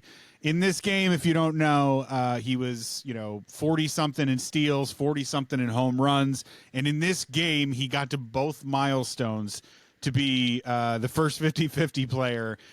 In the game, he went 6 for 6 with 10 runs batted in, 3 home runs, and 2 stolen bases. It's the greatest game in baseball history. And yeah, I mean, this one's going to hang around for a while for sure. He's coming in, he's saving Freddie Freeman, who's gassed at this point. Was Freeman 3 or 4? Freeman was 4. So we got 1, 2, and 4 are still in this thing. They're all feeling it. The thing about individual games is a lot of times you remember the numbers more than the images. And I don't know if that's going to come back to hurt him. The only iconic, like, all-time game that I can remember an image from is, ironically, the one we don't have any footage of. The image is Wilt holding up the piece of paper. It says 100. Yep. Crazy how that works. So Ohtani is, he's in for now. We have 8 in the ring right now. Okay, we have 8 in the ring right now. And coming in now, I don't know if we're going to make this like when Doink the Clown shows up. Or maybe this is the bushwhacker moment, but this is Australian breakdancer Ray Gunn breakdancing in the Olympics. Yeah. All right, so I wasted the bushwhacker Luke spot a little bit early. This is clearly the one where the whole crowd is laughing, and then she comes in, and they all stop fighting each other to like back up against the ropes, and then she does her little like spinner. She does her whole routine, and then she stands up, and immediately, like, everybody gangs up to just throw her over the top. And there goes Ray Gunn. Come into the ring now. The Dodgers winning the World Series last year. That Dodgers World Series win. I don't know how visually to process the Dodgers World Series win going up against Freddie Freeman's walk-off. Like, are they fighting each other? I don't know. That's kind of messy for me. Even messier with the next entry. Oh my God! All right, well, leave it in. Tell me the next entry. The next entry here comes Dodgers fans raining Modelo on Fernando Tatis Jr. Wasn't it Jurickson Profar? Oh, excuse me, Jurickson Profar. I'm sorry. It was Fernando Tatis was the one that like puffed his chest out and then sucked. But yeah, it was Jurickson Profar. You're right. I'm sorry. Oh my God. So we have a lot of hateable shit here. We got Steph Curry in the number 1 spot. He's damn near dead. We now have 4 Dodgers moments. And even though, like I say, I have tickets to the Dodgers and I like watching them play, I recognize they are the ultimate bad guy now. And you have the Chiefs. It's almost like the Celtics become a good guy by comparison. Same with Wemby. All right, we gotta clear the ring out a little bit. The Dodgers team up, the 4 moments team up to eliminate Wemby, just because when you have a guy that big, everybody has to like team up to eliminate him. Okay.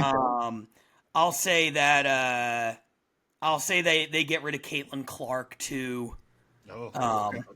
And Saquon Barkley is on the edge right now as the thing hits. Will it be somebody to save him? Coming up next is the Minnesota Timberwolves coming back from down 20 in the second half of Game 7 to beat the Denver Nuggets and send them home. Ooh, that was a great moment. Sure was. But great moment. Frankly, one that I had kind of forgotten about. We'll make this a feel-good thing where they come in and eliminate the Celtics. Oh, they come in and get the Celtics, huh? Okay. Yeah. So what number was that? That was 21. 21. So we got 9 to go. We got 8 in the ring right now. Half of them Dodgers moments. Give me the next one. Yeah, the next one, good job by the randomizer here, actually, I think, is Luka's step back 3 over Rudy Gobert to win Game 2 for Dallas over the T-Wolves.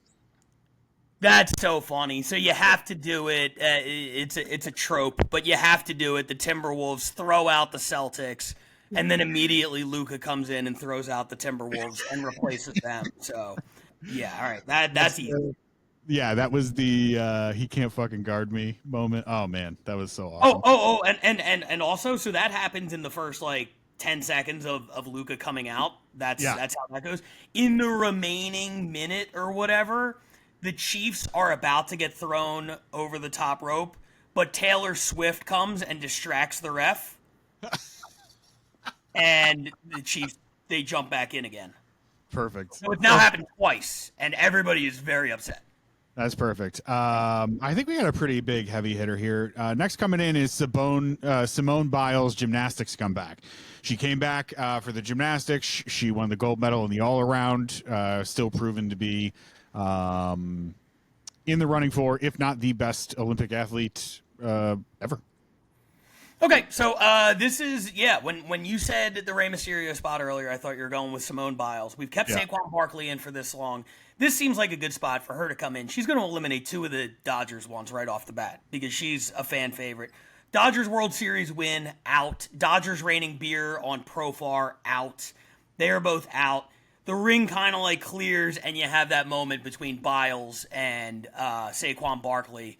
And now they're doing one of those Rey Mysterio, Eddie Guerrero flip and jump over each other kind of things. And nobody's eliminated, but they get to do all their little flippy floppy bullshit.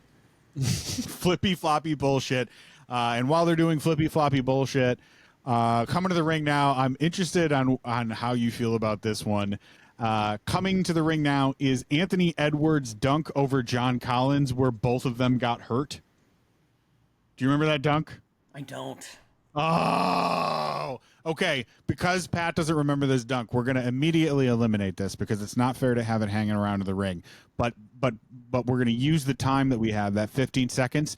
Everybody, as a homework assignment, you pause this podcast, you go to YouTube and look for this specific dunk because it was the most disgusting one to happen last year. Okay?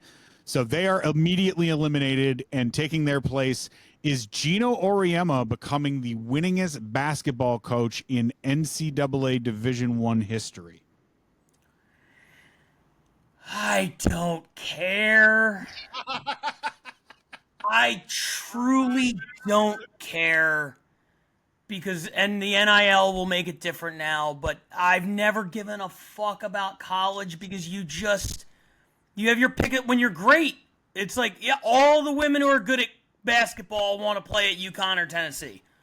You know how hard it is to win when all of the best players want to play there and there's no salary cap, there's no free agency, there's no nothing. You just go, hey, you're really good, you want to play for me? And they go, yeah. Yeah. Who gives a fuck, dude? Eliminate that one also. It's out. All right, it's immediately out. Coming to the ring right now, I got a heel walking down the aisle, my friend. We have Jake Paul beating Mike Tyson in a boxing match.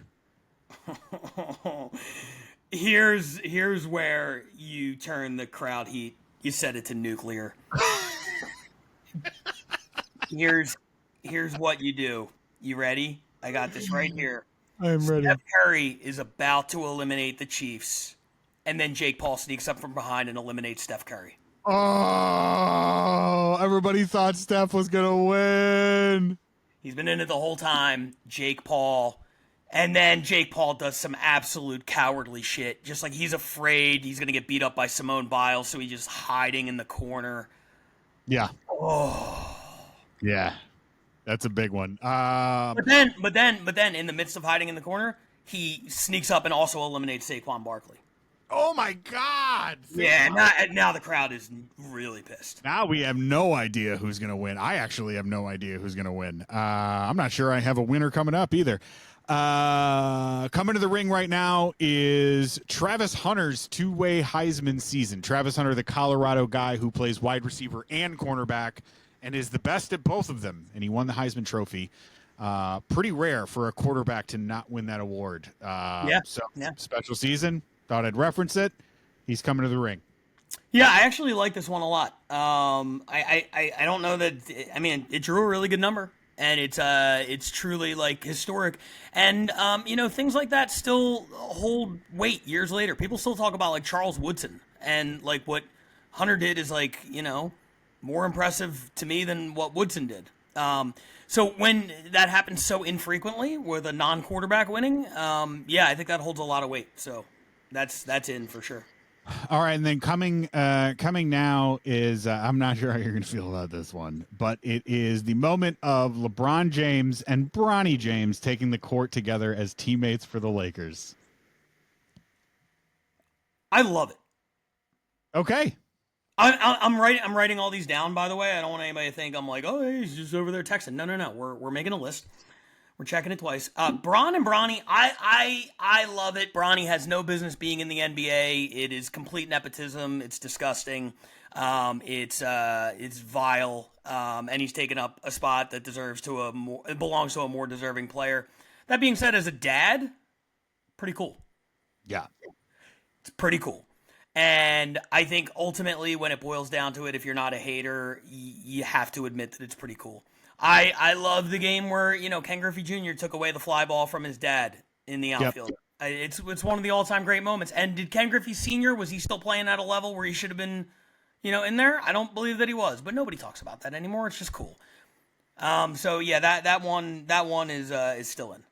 Much like much of LeBron James' career, that may be something that you never see in the NBA again ever, is like a father playing with a son. It's just not a very likely thing to happen.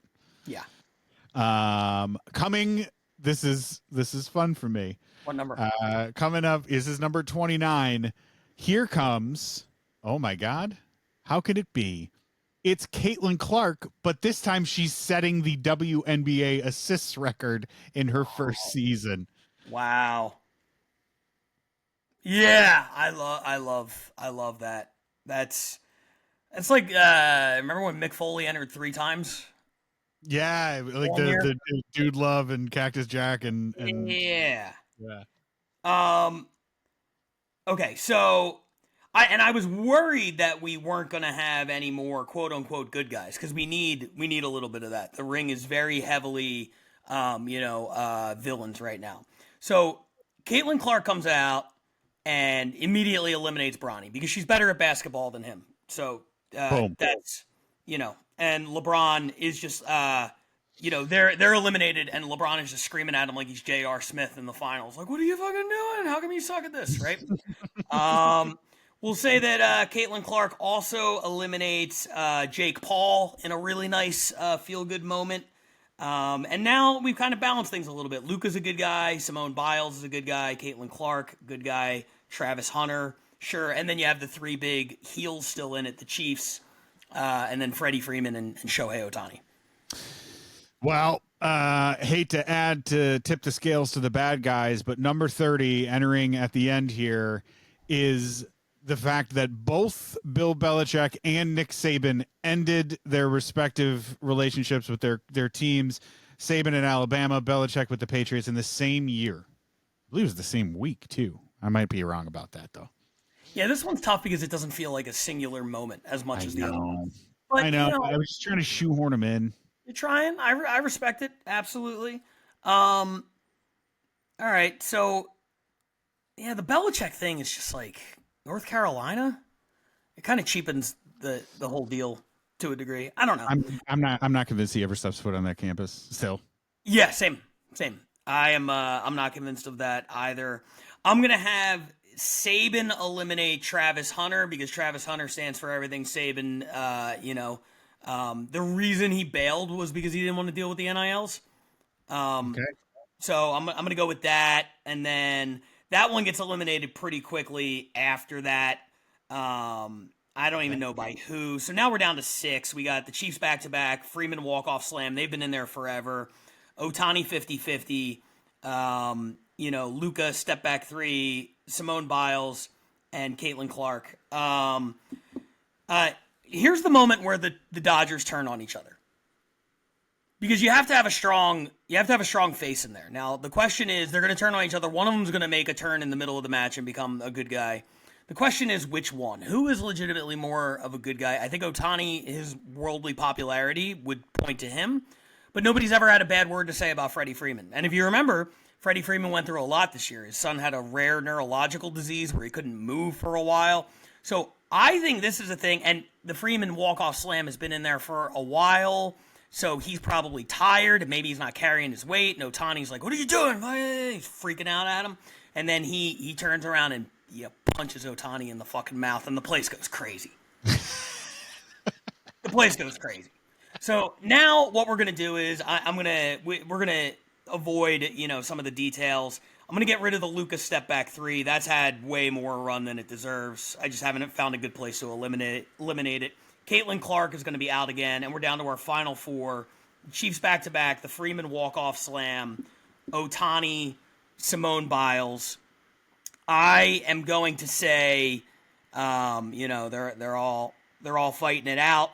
Otani is going to eliminate Simone Biles. The crowd is going to get really, upset by that, of course. And then Freeman is going to eliminate Otani. Okay. So now we're down to the Chiefs and Freeman, and the Chiefs sneak up on Freeman in classic heel fashion and throw him over the top rope, but Freeman, both feet don't hit the floor. He does that thing where he kind of like hangs on, comes back, they go at it for a minute. I do think that it's crazy for number 4 to win the thing, and I got down to 2 and 4, but this was front-loaded with some great moments. I think that Freddie Freeman walk-off slam is the iconic moment that stands out forever. And that they eliminate the Chiefs, they win the thing, the crowd goes crazy, it's a good guy, and then all of a sudden, somehow after the match, immediate heel turn. They turn around and they sign Patrick Mahomes, the Dodgers, or something like that, and the crowd's like, that can't be legal, and we end with everybody being upset. Yeah, I will say this, when going back and watching some of these on YouTube, the Freeman one, that reaction was probably the most, like, you could feel it reaction through the screen. Did I tell you I almost went? Yes, you did. Yeah. I knew that. I knew that you almost went to that game. And I sort of thought, I didn't know how deep your Caitlin Clark knowledge was. I kind of thought what was going to happen is you were going to sneak the Chiefs, the back-to-back Chiefs in there, because Caitlin Clark is a Chiefs fan, and I thought we were going to have this thing where this good guy came in and everybody thought she was going to be back, and it was going to be Clark, Freeman, and the Chiefs, and Caitlin Clark was going to turn on Freddie Freeman. I had no idea she was a Chiefs fan. It's just, that's where is she from? What's that? Where is she from? She's from Iowa, but apparently the Chiefs are the closest team to where she's from in Iowa. Anyway, I think you came. I do think you came away with the right winner. The only other one that I think even deserved to sort of be in, not even deserved to be in that discussion. I thought there were 2 elite moments. There was that one, and the golden dagger was so cool. It was like that unbelievable. Whole stretch of Steph being Steph, because we've talked about on the podcast before just how, like, there's nothing in sports like him going on a heater, and he went on a heater to win the fucking gold medal. It was awesome. Yes. Yeah. All right, so let's wrap this up real quick. I know we've been going for a really, really long time, like really, really long time. That's fine, dude. Rogan goes for 7 hours. It's fucking fine. I know. I know we were like, you gotta. It's fine. He goes for 7 hours and nobody says anything. Nobody says anything true. So we'll move on to the If I May segment. Are you ready to start this one off? I will be in 3 seconds. I'm watching the Anthony Edwards dunk on John Collins. Okay. Oh! Yeah. See? See? See? I don't know how I missed that. And dislocated his finger on that. He like missed games. I see that. God damn. Okay. Okay, see? So just I giving apologize. that. I was unfamiliar with your game. Yeah, too quick to get eliminated there, but I'm glad that we brought awareness to it at the very least. So Pat, why don't you kick us off with your "If I May"? Oh yeah, what was I gonna say? Oh yeah, I wrote down for this. I saw today that Adam Silver is talking about going to 10-minute quarters for NBA games. I think it just speaks to how kind of badly the NBA is broken right now. I give credit to any commissioner who's like trying to figure out solutions. As you know, I've been like a Rob Manfred guy, and I think like he gets shit on for absolutely no reason 99% of the time. It's not saying he's batting 1,000, but like a lot of his shit is like really, really good. And just because he suggested, people are like, they're conditioned to hate whoever the commissioner is. That being said, with that acknowledgement, I hate this. I hate anything that fundamentally alters the length of the game. And I'm not talking about baseball at the time. It's still 9 innings. If you go down to 10-minute quarters, it throws off everything historically with the game, the records, everything like that. I don't like it. I don't think it helps anything. I don't think the major issue facing basketball right now is that the games are too long. They're 2 hours and 15 minutes. That's very manageable. And I know he said in the press conference, like, oh, yeah, 2 hours is more in line with what people are. I think if you could do 2, you could do 2:15. Baseball was at 3.5. That was a different situation. The issue is not the length of the games. It's what's happening during the games. You got to figure out maybe the 3-point situation or something like that. But people are not being like, oh, this is too long. They're being like, it sucks. I would say this too. If you want the NBA, if you're like, oh, how can the NBA get ratings?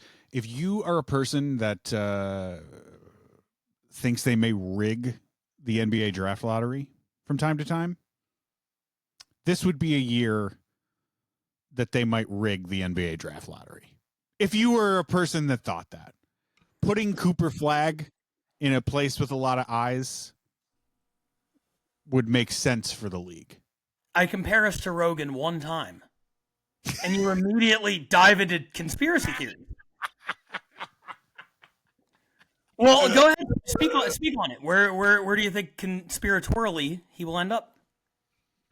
Well, I'm backed into a corner now because if you were gonna do it, you would do it in Chicago, based on the teams that are bad, wouldn't you? Maybe the Nets. All right, Brooklyn. Mm-hmm. No, it would be Chicago. We know it would be Chicago. We wish we could put them on one of the LA teams. We just can't do it. But yeah, you get the Great White Hope. People want, like, there needs to be the next star. There needs to be the next star of the league, and it should be Wemby, but he's in San Antonio, and it's hard to be the face of the league in San Antonio, even though he very clearly should be the face of the league. There it is. Sorry. Bulls are getting Cooper Flag. Nothing you can do about it, folks. All right, I'm going to change mine up a little bit because I actually can't believe I didn't include this anywhere because I'm sure you could have went on this for a while. But if I may, the Hall of Fame, I thought we were over this, but the Hall of Fame voters did the thing again, and Ichiro Suzuki was not a unanimous Hall of Famer. One person did not vote for Ichiro. And look, this is annoying for me. I think it's absolutely ridiculous. I feel like we're going to be doing this sort of thing every single year that this comes up, that we are doing this podcast, which will be forever, baby. But I feel like this comes up once a year and we're here. But also, if I may, I'm going to pass this along to Pat Barker, who is a Ichiro super fan. All right, we're going another hour on this. It's a disgrace. The most confusing thing to me, I had settled into accepting that they will not do a unanimous Hall of Famer. I thought that the reasoning behind it was stupid. It was just a bunch of old sports writers being like, well, if Babe Ruth wasn't, how could anyone else? Okay. Yeah. Fine.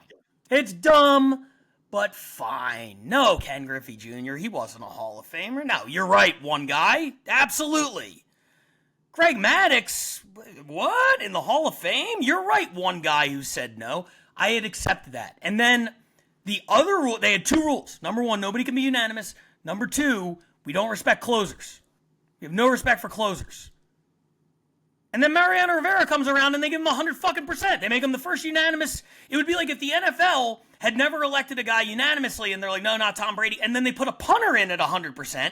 It makes no sense. They sold out all of their morals on both issues and then went right back to doing the other thing. Once you put Rivera in at 100%, you got to start putting other guys in at 100%. The seal has been broken. There's no reason to go back to this stupid fucking thing.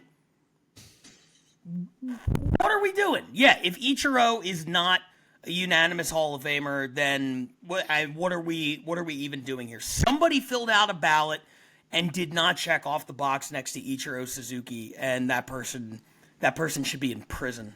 I agree. Send that person to Guantanamo Bay. Open them back up for people like that.